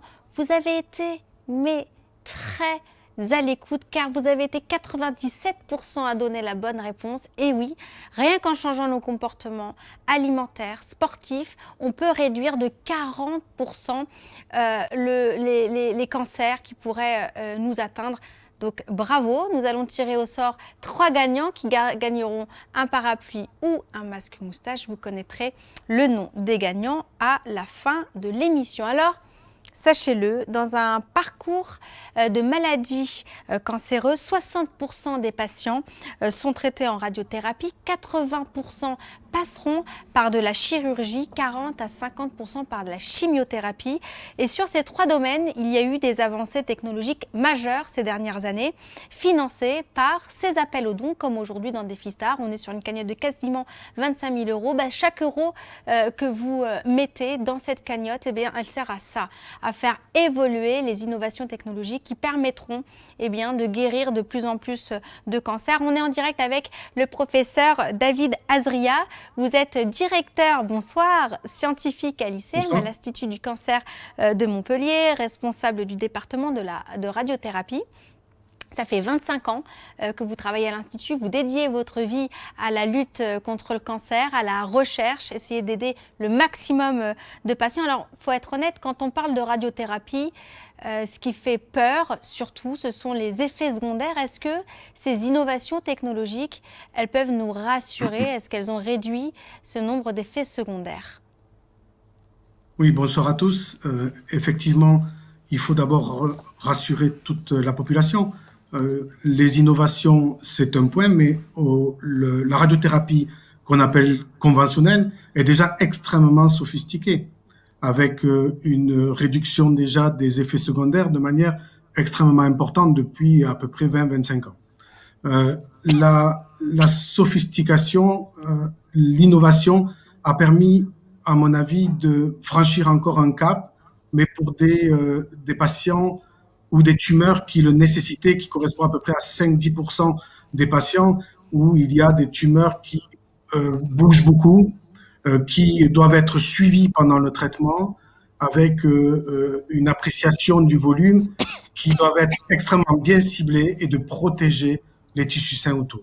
C'est ce qu'on appelle la radiothérapie adaptative. Et cette radiothérapie adaptative, elle est maintenant extrêmement dépendante de l'imagerie. Et cette imagerie, on va peut-être probablement en parler maintenant, mais elle a deux façons de faire. Soit on utilise l'IRM, soit on utilise le scanner. Parce que c'est ça qui est important dans ce que vous venez de dire, je ne sais pas si vous m'entendez, professeur Adria, c'est que, oui, en très fait, bien. Ce qui est très important dans la radiothérapie, c'est surtout d'éviter de toucher les cellules saines. C'est de s'attaquer et de viser correctement pour pouvoir détruire tout ce qui est cancéreux. Alors, c'est vrai que quand ça touche une partie du corps non mobile, ça pose pas trop de problèmes. On vise, on tire.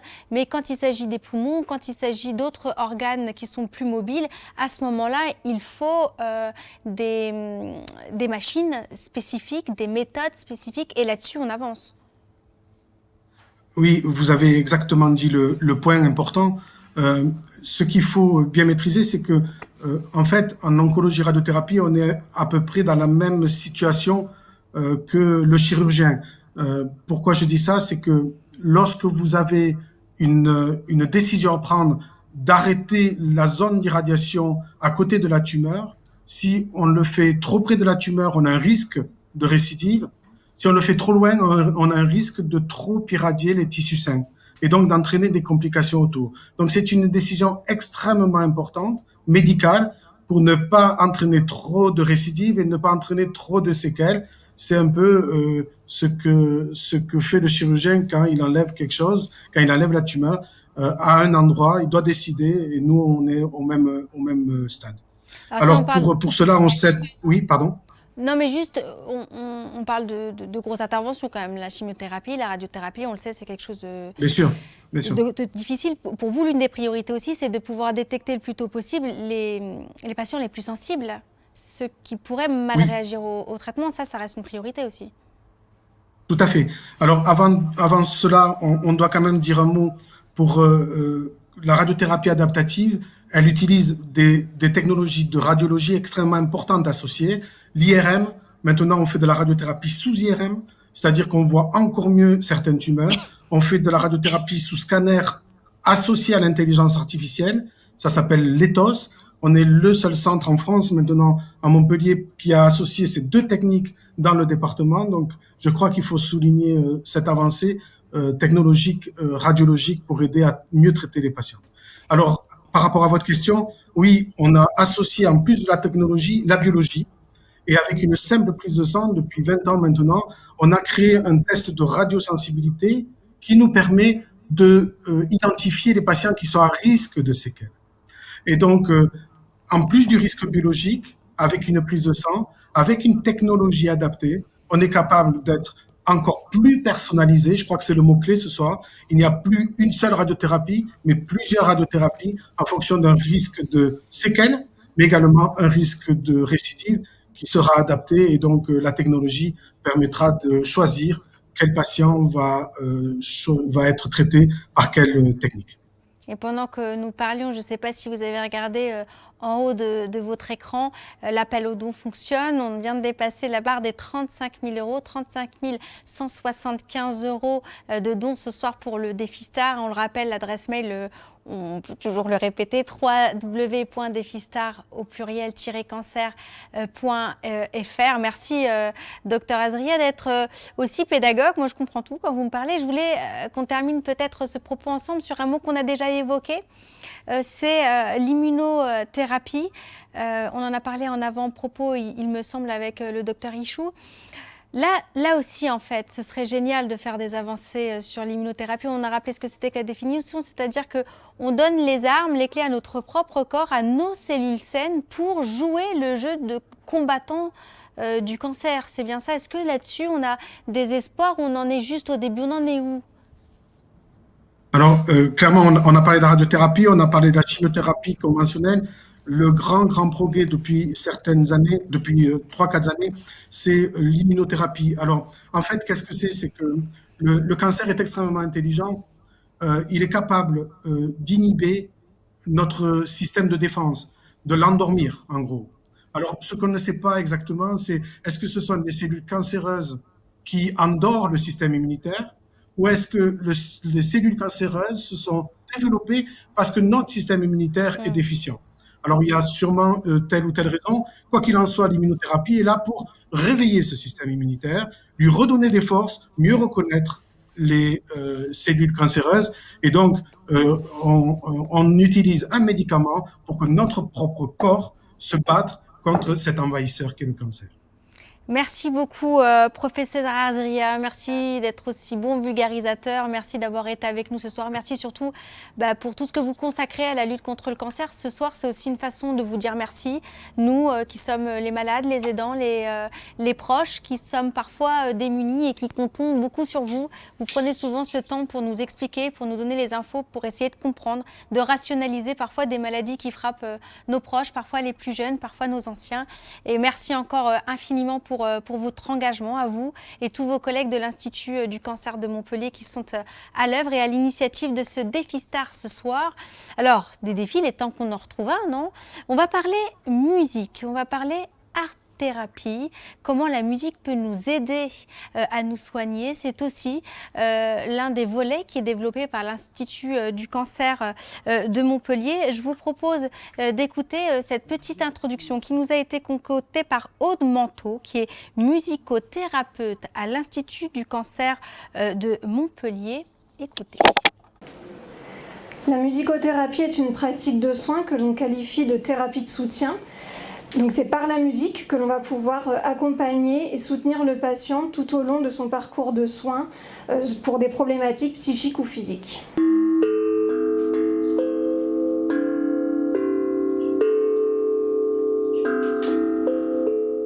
La musicothérapie s'adresse à tout le monde, à tout moment du parcours de soins et à tout stade de la maladie. Ça pourra être pour un soulagement de symptômes comme la douleur ou l'anxiété par exemple, ou pour proposer un moment de relaxation et de détente.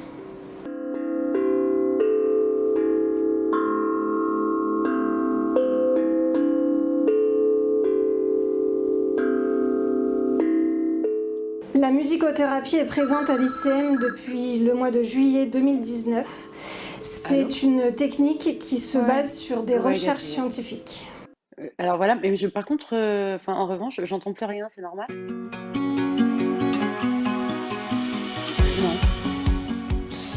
Et pour ça, on a un petit défi qui est aussi un coup de cœur. Nous sommes en direct avec Maud Baker. Bonjour, est-ce que vous êtes avec nous? Est-ce que vous nous recevez? Actrice de la série Demain nous appartient. Vous êtes en direct normalement avec nous, voilà, de votre maison familiale. Bonsoir. Bonsoir, je vous reçois. Merci, Vous aussi? merci d'être avec nous pour votre défi ce soir. C'est un défi tout en douceur parce que je crois que vous allez nous faire un morceau de piano. Alors j'aimerais savoir... Je vais tenter.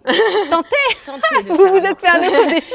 Moi je me suis dit, elle touche au piano, alors elle va nous faire une mélodie pour nous faire rêver. Ah non, vous êtes Ça tombe bien, apprenante. je suis devant un piano, mais non, j'en ai fait, mais quand j'étais toute jeune, donc ça date un petit peu. Et il me reste en mémoire un seul morceau, je ne sais même pas comment il s'appelle. Donc je vais tenter de vous le jouer ce soir, les quelques accords que je connaisse. Alors attendez, et pourquoi il vous reste en mémoire ce morceau? Il signifie quoi? Et pourquoi vous avez voulu nous le jouer ce soir en fait? Justement, je ne sais pas pourquoi il me reste en mémoire. C'est quand j'étais toute petite, j'ai fait beaucoup de piano et je ne sais pas pourquoi, c'est les seuls accords qui me restent. Je le jouais beaucoup peut-être à mes grands-parents, ça m'a touchée, je ne sais pas. C'est le morceau que je jouais souvent en famille aussi et je ne sais pas pourquoi, c'est le seul truc qui me reste. Eh bien, écoutez, du coup, c'est un peu de votre histoire que vous partagez avec nous. On vous écoute, on est avec vous. Oui. Alors, il y a quelques accords, ça ne va pas être très loin. Je vais mettre un petit coup la pédale. Voilà.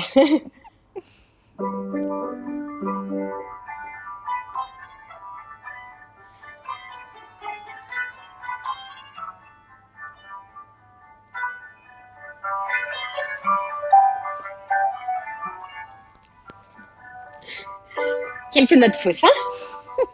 Voilà. C'était le petit truc qui me reste. Les quelques accords qui me restent. Bravo. C'est gentil. Écoutez, moi, Voilà. par la lettre à Élise avec 2 doigts, je vous assure, je suis incapable de faire ce que vous venez de faire ce soir. Eh bien oui, moi je m'en souviens même pas de la lettre à Élise. J'aurais pu, c'est vrai, j'aurais pu essayer de le retrouver, mais symboliquement, c'était plus fort pour moi de jouer ce petit morceau dont je Eh me ben, souvenais. écoutez, merci beaucoup d'avoir partagé ce moment de tendresse. Est-ce que vous pouvez nous dire pourquoi c'était important pour vous d'être là ce soir, de soutenir la recherche, de soutenir la lutte contre le cancer avec Défistar?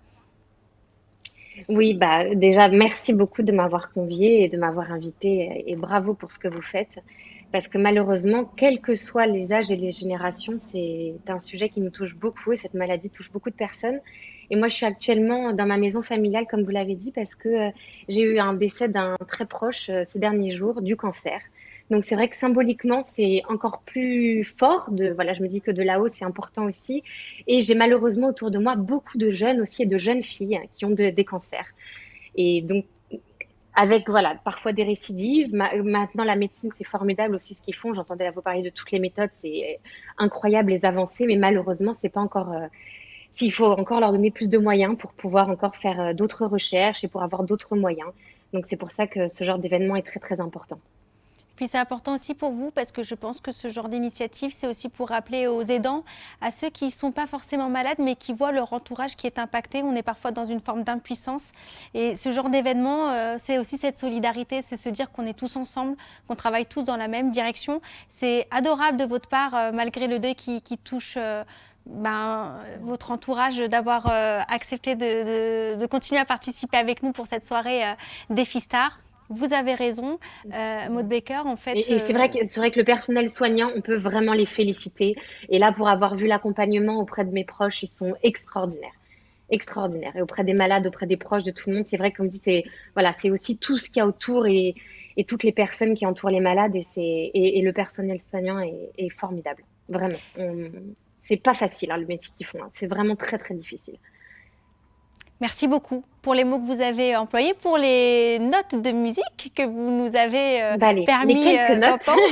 Écoutez, voilà, c'est super. Quelques accords dont je me Merci. Merci d'avoir été avec nous, Maud Baker. Bien plein de bonnes choses. On vous retrouve sur le petit écran, bien évidemment. Et puis, quant à nous, je vous rappelle que Défistar, c'est un site internet, un appel aux dons, la cagnotte, sachez-le, Maud, grimpe de minute en minute. Le site internet, c'est toujours le même.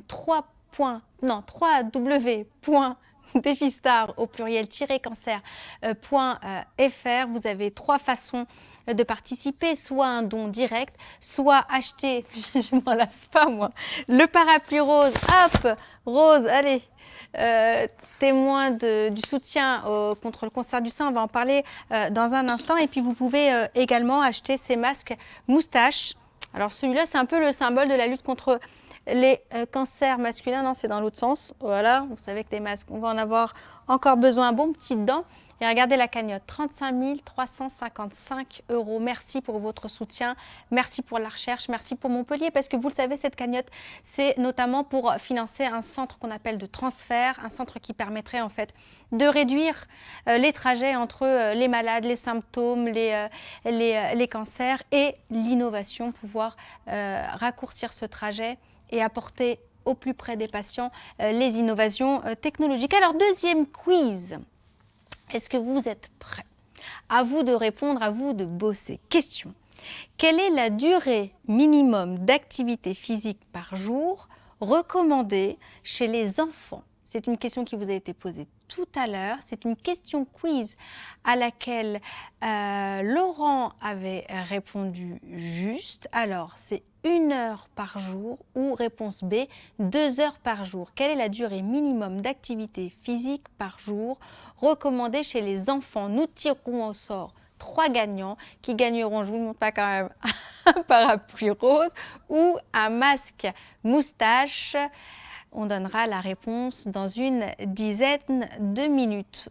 On continue à parler traitement, innovation. Maud nous parlait du fait que plusieurs personnes dans son entourage, moi aussi, je pense que la majorité de ceux qui sont avec nous ce soir également, on a des membres de notre famille, des amis qui sont touchés par le cancer. Elle parlait de femmes, souvent c'est un cancer du sein, c'est le fléau pour les femmes. Nous sommes en direct avec le docteur Marian Gutowski. Merci d'être avec nous. Bonjour, vous êtes chirurgien scénologue à l'Institut du cancer de Montpellier. Vous êtes responsable du parcours sein. Quels sont les chiffres clés en matière de cancer du sein? Alors, le cancer du sein, faut savoir vraiment que c'est le cancer le plus fréquent chez la femme et qu'en France, on a environ 58 000 nouveaux cas par an. Et pour fixer un peu les choses, donner une idée qui parle à tout le monde, il faut imaginer que ça va toucher environ une femme sur 9. Donc c'est vraiment un cancer extrêmement fréquent et qui va être responsable malheureusement du décès d'environ 12 000 femmes par an en France. Alors d'abord, n'hésitez pas à réagir, à poser vos questions en commentaire. Bien sûr, on les relaie à nos spécialistes, aux chercheurs qui sont avec nous et avec vous, Marion, évidemment. Quels sont les enjeux du dépistage, hein? On le dit assez souvent, mais plus tôt on dépiste, plus on a de clés en poche pour pouvoir arrêter, endiguer ce cancer du sein. C'est exactement ça. Si on a constaté que finalement, depuis quelques années, l'incidence augmente, c'est-à-dire qu'on a un peu plus de cas chaque année, et pourtant la mortalité du cancer du sein diminue. Et ça, il y a au moins 2 explications qui sont quand même les progrès en termes de traitement. Et l'autre point qui est complètement un impact du dépistage, puisqu'on peut facilement comprendre que plus on détecte une tumeur petite, débutante, plus on a de chances de guérir la patiente. Exactement. Alors, le cancer du sein, il touche de manière indifférenciée toutes les classes d'âge. Est-ce qu'il y a une fourchette, une tranche d'âge plus à risque qu'une autre? Oui, alors effectivement, on va avoir dans à peu près 8 cas sur 10 des cancers qui vont apparaître dans la cinquantaine. L'âge moyen est autour de 58-60 ans. Oui, mais il me semble, je ne dis pas de bêtises, que les débuts de campagne de dépistage, on nous demande, bon, j'ai 40 ans moi aujourd'hui, je pense qu'à partir de 35-40 ans déjà, on nous demande d'être attentive.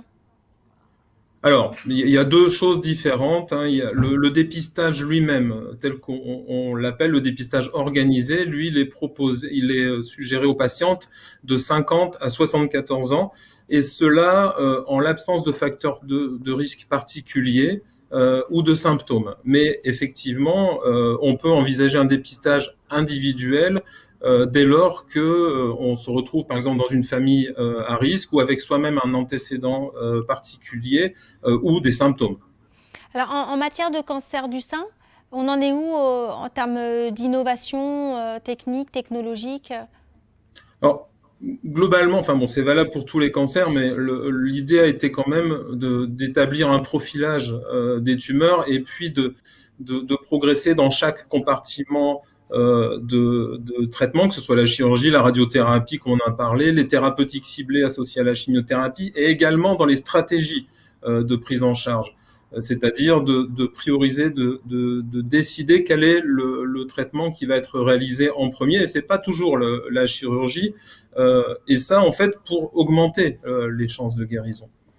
L'autre point, c'est en tout cas on en a parlé tout à l'heure avec le professeur Azria, et c'est la même chose en chirurgie. L'idée est d'essayer de pouvoir proposer une désescalade dans la lourdeur des prises en charge et des conséquences, des séquelles possibles liées à la chirurgie, qui peut être radicale, pour pouvoir obtenir une qualité de vie derrière qui soit la meilleure possible. On pense en particulier à tout ce qui tourne autour de la reconstruction mammaire. Voilà, il y a un accompagnement particulier, peut-être qu'il faut avoir. On peut peut-être parler un mot sur l'accompagnement. Alors, l'accompagnement, si je suppose que vous évoquez les soins de support dans la prise en charge, c'est devenu un axe essentiel au fur et à mesure des années, et c'est quelque chose qui s'est beaucoup développé sur l'ICM et qui est même devenu un gros projet, puisque les soins de support, si vous voulez, il faut prendre en compte l'intégralité de la patiente qui est atteinte. Et si on veut la guérir, ce qui est l'objectif minimal attendu, on veut aussi que les conséquences pour elle, qu'elles soient physiques, morales, la douleur, enfin toutes les conséquences qu'il puisse avoir, soient maîtrisées et soient les plus faibles possibles. Et donc, nous proposons un dépistage en soins de support très précoce dès la prise en charge du traitement, et nous avons un programme donc qui s'appelle Novacin maintenant, sur lequel nous travaillons, et l'idée va être de dépister ces besoins en soins de support à de nombreuses étapes de la prise en charge de la patiente, tout au long de son parcours de traitement, et y compris dans le plan de traitement après cancer, en fait, d'aller au-delà de la fin des traitements. Et un autre aspect est également de prendre en compte on va dire l'entourage, les aidants qui sont souvent un peu oubliés dans le fardeau que peut représenter, les difficultés que peut représenter la prise en charge d'un cancer du sein. Merci beaucoup Marion Kwiatkowski d'avoir été avec nous ce soir. Évidemment, à tous ceux qui veulent en savoir encore davantage, on peut leur conseiller d'aller sur le site aussi de l'Institut du cancer de Montpellier.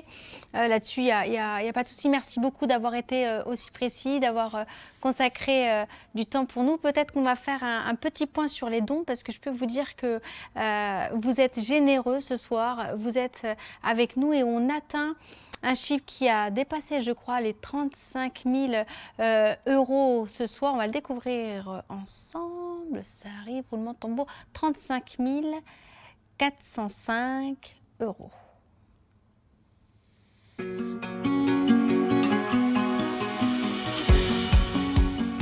Nouveau défi, dernier défi, et ce sont des actrices qui le relèvent, des actrices que vous connaissez bien, elles vous accompagnent depuis des années dans Plus belle la vie, elles sont rentrées dans votre petit écran, elles font partie de la famille, c'est Cécilia Ornus qui est avec nous ainsi que Rebecca Hampton. Mesdames, bonsoir, bonsoir Rebecca, merci d'être avec nous. Bonsoir. Ah, ça y est, vous êtes là toutes les deux.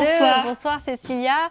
Merci d'avoir répondu présent pour cette aventure. Peut-être l'une et l'autre nous expliquer pourquoi ça vous tenait à cœur de participer à Défistar ce soir. Zouina, je commence. Bon, j'y vais alors. Alors moi je suis marraine du ruban rose déjà donc pour le cancer du sein depuis de nombreuses années, donc je suis très sensibilisée à toutes ces questions, et puis de manière plus générale je pense que le cancer est peut-être la première cause de mortalité chez les hommes, je suis pas sûre mais il me semble que c'est ça. Voilà, on est tous touchés par des personnes proches, amis ou moins proches autour de nous qui sont atteintes d'un cancer, et c'est vraiment un fléau, et c'est très important de se mobiliser dès qu'on peut pour pouvoir aider la recherche, aider les équipes médicales, et puis plus particulièrement sur mon action au sein du ruban rose, c'est bien sûr mettre de la lumière sur l'association, et parce que la prévention est vraiment très importante, vraiment très importante. Merci pour vos mots, parce qu'il faut le rappeler, cette émission elle est faite pour récupérer des dons, bien sûr soutenir la recherche, mais aussi remercier les médecins, les soignants, ceux qui accompagnent nos malades, et puis aussi les aidants, ceux qui sont à côté, qui tiennent la main, les proches, la famille, qui luttent avec le malade, qui ne sait parfois pas du tout où on va, et puis c'est des diagnostics... Voilà, un coup ça va, un coup ça va pas, c'est compliqué, et eux aussi, on pense à eux. Merci à toutes les deux d'être là. Rebecca, bon, je pense que vous allez me dire la même chose. Moi, ce que j'ai envie de vous dire, c'est que quand ce sont des visages qu'on connaît, c'est pour ça que souvent on fait appel à des célébrités, des Défistar, c'est pour ça. Quand c'est des gens qu'on connaît, parce qu'on les voit à la télévision, parce qu'ils rentrent chez nous, ils nous accompagnent, le fait qu'eux aussi soient touchés, eux aussi soient convaincus, eux aussi soient motivés, ça donne du courage. On a besoin de s'impliquer et puis de montrer qu'on est là, parce qu'effectivement, je pense qu'on est tous touchés par ce fléau, que ce soit de la famille ou des amis très proches. Et parfois, on perd des gens très proches et qu'on aimait très fort. Donc voilà, je me dis que si on peut aider, ne serait-ce que par un petit défi, une petite présence, un sourire, on est là, en tous les cas, vraiment. Mais écoutez, dans votre milieu, le cinéma, on a perdu un grand monsieur. Il n'y a pas très longtemps, Jean-Pierre Bacri, on l'aimait parce qu'il ronchonnait, parce qu'il était jamais content, parce qu'il avait cette façon de le dire qui faisait qu'il était tellement attachant. Je crois que ça a mis un petit coup au moral de tout le monde, les grands, les petits, parce que c'était... Oui, tout Ça à fait. a remis C'était un un coup grand au moral. acteur, de toute façon. Hein. Alors, ce que je vous C'était un propose, c'est... immense acteur, mais pardon, juste, c'est, je pense que dans ce moment assez anxiogène qu'on vit, de toute façon, la perte de personnalité qu'on aime est assez violente. Et effectivement, je crois que la disparition de Bakri, c'est quand même une grande perte pour le monde du cinéma, qui a été quand même appelé non essentiel ces derniers temps. Et c'était un peu très dur qu'il parte à ce moment-là, je crois. Bah oui, bien sûr. Et puis c'est son talent d'interprète et aussi d'auteur, évidemment, hein, qui nous a régalé pendant tant d'années. Donc c'est vrai que, comme disait Rebecca, dans ces moments qu'on vit, qui sont quand même compliqués pour tout le monde, c'est un peu ces acteurs qui sont doués et qui sont forts comme l'était Jean-Pierre Bacri. Ben, c'est presque comme si on perdait quelqu'un de notre famille, en fait, parce que il nous accompagne et on suit son travail depuis des années et voilà, on est très triste. Alors, nos cœurs se gonflent d'amour pour Monsieur Bacri qui nous regarde peut-être de là-haut. En tout cas, pour lui rendre hommage, on va vous proposer un quiz. Parce que c'est bien beau de nous dire que c'est le meilleur des acteurs du monde, mais connaissez-vous les détails de sa filmographie, mesdames? Alors, Oh là c'est un là. défi sympa parce que ça ne va pas être un duel. Je vous demande de vous Ah concerter. non, on est ensemble. Vous êtes non, ensemble. bah nous, Non, on vous se êtes met jamais en ensemble. duel avec Bon, bah, Rebecca. voilà. Alors, vous êtes ensemble. Je vais vous poser 3 questions. Vous allez vous concerter sur la réponse. Les 3 portent sur la filmographie de Monsieur Jean-Pierre Bacri. Est-ce que vous êtes prête? Oui. Tout à fait. Première question. Dans Le goût des autres, lors de sa leçon d'anglais, combien de fois Jean-Pierre Bacri dit les mots « the » 7 fois ou 14 fois? Alors là, il le dit beaucoup de fois. Hein. Dans mon souvenir, il le dit énormément de fois. Mais À mon 14 avis, fois, c'est ça fait quand possible même que ce- beaucoup. Ouais. Tu crois 14, tu crois? Ah, écoute, je sais pas, mais Ça fait beaucoup. parce que déjà, enfin, c'est Anne Alvaro qui joue la prof d'anglais et qui lui fait répéter plusieurs fois. Puis après, il continue encore. Moi, je dirais 14 fois, mais bon. Va pour 14. Va pour 14. Voilà. C'est votre T'auras la main dernier sur la mot? deuxième question. Oui. 14 fois. Bravo! Ah oui, ça fait Bravo, beaucoup, mais bravo. effectivement, Franchement, je elle te le était rends, technique. Lina, celui-là.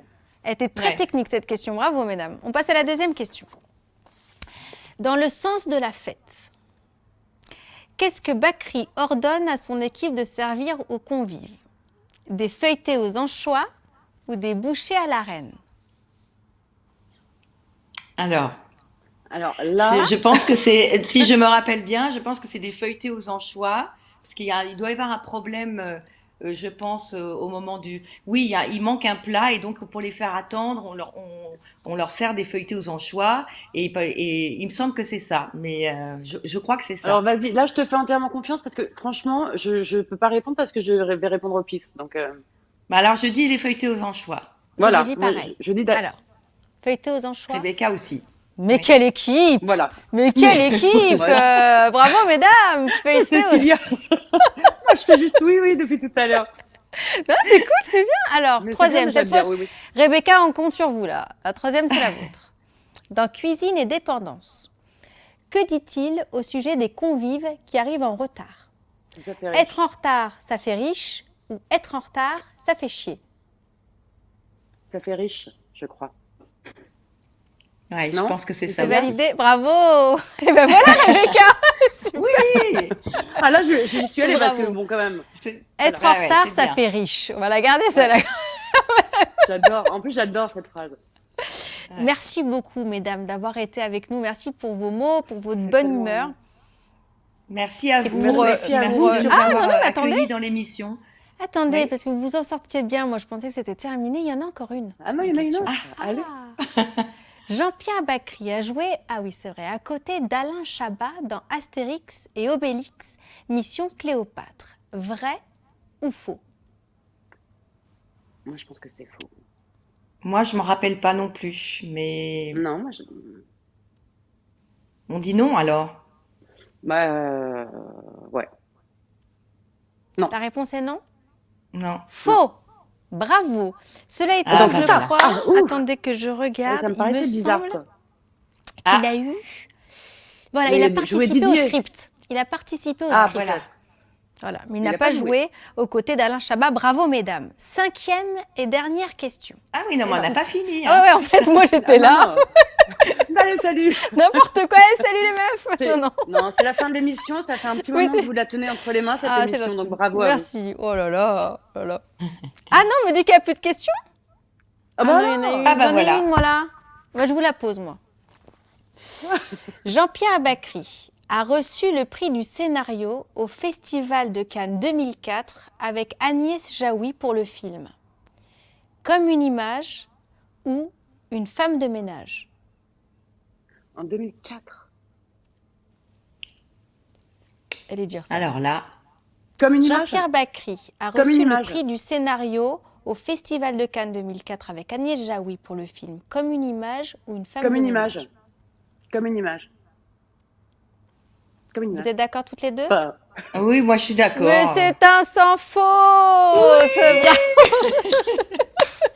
Bravo, bravo, Bravo. Rebecca. Bravo à vous deux. Ouais, Rebecca qui bravo, pensait être un bravo à peu nous. dans la loose après les 3 premières questions, là, vous avez à J'avoue. fond de 5e. J'avoue, j'étais encore dans le côté brosse à dents de ma fille et tout ça. J'avais du mal à retrouver Bacri. Mais ça y est, on est bon maintenant. Écoutez, à vous deux, Ouais. c'est un sans faute, un Encore superbe travail d'équipe. Ça y est, c'est fini, là, j'en ai plus. Mais on est comme ça avec Cécilia. En équipe, on est costaud. Voilà. Ouais, et puis- De toute façon, on Mais- est toujours plus costaud en équipe. Ouais, exactement. Et on est toujours contente de se retrouver pour ce genre d'événement, surtout quand Oui. ça relève d'une cause si juste. Donc, on remercie toutes les personnes qui nous ont invités à venir à participer à ce live.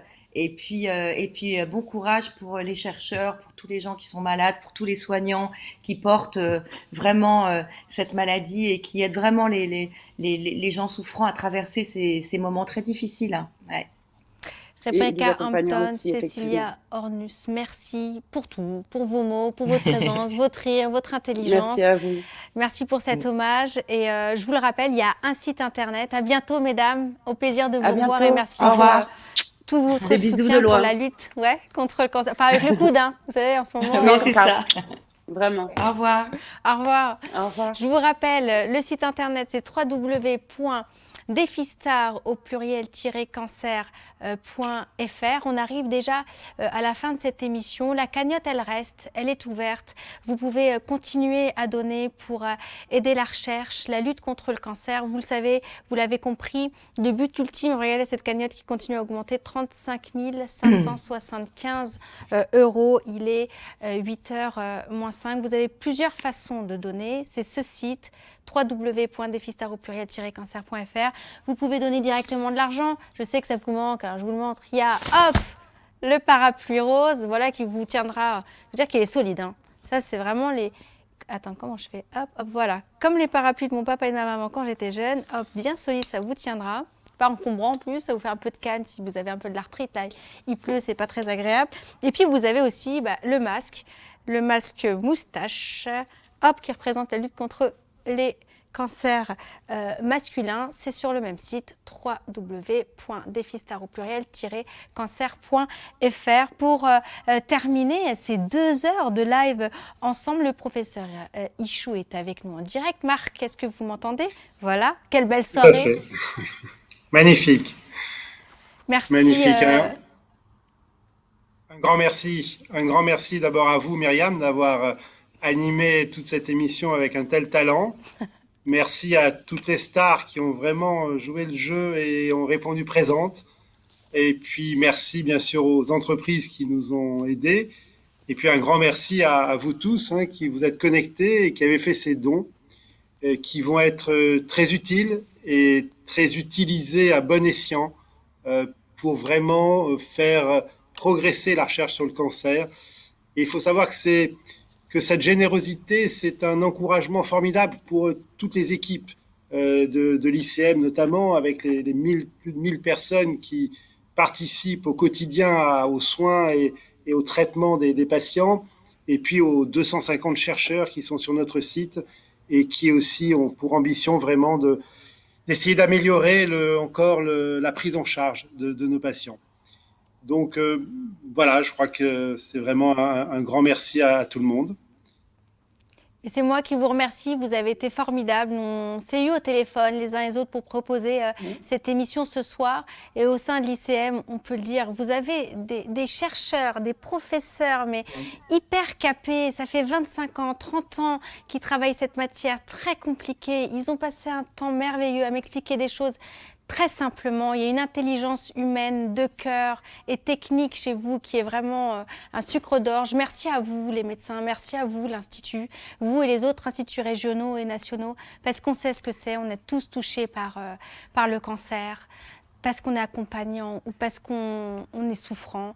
Et à chaque fois, vous êtes là. En France, il faut le dire, quand on est atteint du cancer, on est dans un pays à la pointe et ça coûte rien. Ça veut dire qu'on ne vous soigne pas si vous êtes riche ou vous êtes pauvre. On met tout ce qui est en notre possession pour vous sortir de là. Et vous êtes là, sur ce parcours-là. Et vous nous expliquez d'où qu'on vienne, quelles que soient nos connaissances, quelles que soient nos capacités à comprendre. Vous trouvez des mots pour nous accompagner. Si notre enfant est touché, si notre ascendant est touché, si nous sommes touchés, si nos conjoints sont touchés, alors vous me dites merci. Mais c'est moi qui vous dis un grand merci. Et je pense que tous ceux qui ont suivi cette émission, les 35 000 € de dons, c'est autant de merci pour vous, pour la mobilisation que vous avez. Cette année, elle n'a pas été facile.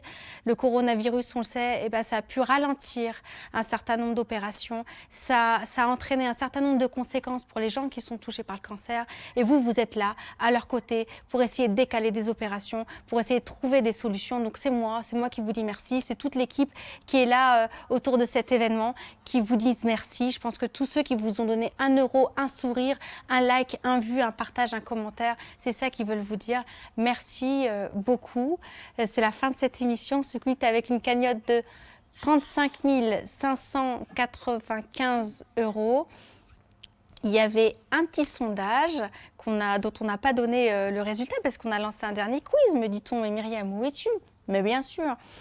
Et normalement, on a des gagnants. Alors, quelle est la durée minimum d'activité physique par jour recommandée chez les enfants? Ah, aussi, on peut finir avec cette information qui est ultra importante. C'était 1 heure par jour. Vous êtes 88% à avoir donné la bonne réponse. Ce n'est pas seulement un jeu, un quiz. Ça veut dire que par les temps qui courent, où les activités sportives et à l'extérieur sont réduites, il faut le garder en tête. Nous sommes des parents, des oncles, des tantes. Essayer de faire des activités à nos enfants, les accompagner, nous faire les courses si on ne peut pas rester, si le parc est trop loin. Voilà, faire de l'activité, sortir, les maintenir en bonne forme. Et puis nous aussi, ça nous oxygène. Est-ce qu'on a le nom des gagnants? Mais ils sont là. Hélène Sturer, bravo. Chantal Salva, bravo. Frédéric Bertrand, bravo. Ça, c'était pour le premier sondage. Et les gagnants du second sondage vont s'afficher dans quelques instants. Je ne sais pas si Frédéric c'est une fille, mais ça ferait 3 gagnantes pour le premier quiz. Bravo mesdames. Et là, là c'est un petit peu mélangé, c'est Julien Ravasco, bravo. Chris, oh excusez-moi, je vais dire des bêtises.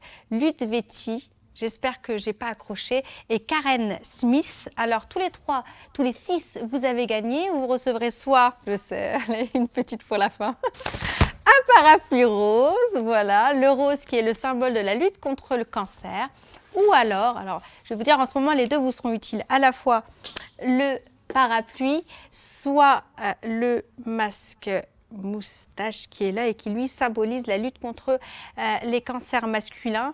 J'aurais dû demander, je ne sais pas si cancer masculin ça veut dire cancer de la prostate, mais les garçons ils n'aiment pas trop qu'on parle de ça, je ne sais pas. En tout cas, vous serez contactés sur Facebook et vous recevrez vos cadeaux que vous avez largement mérité. Merci beaucoup d'avoir été avec nous en direct pendant 2 heures pour cette fabuleuse opération. Merci pour vos dons.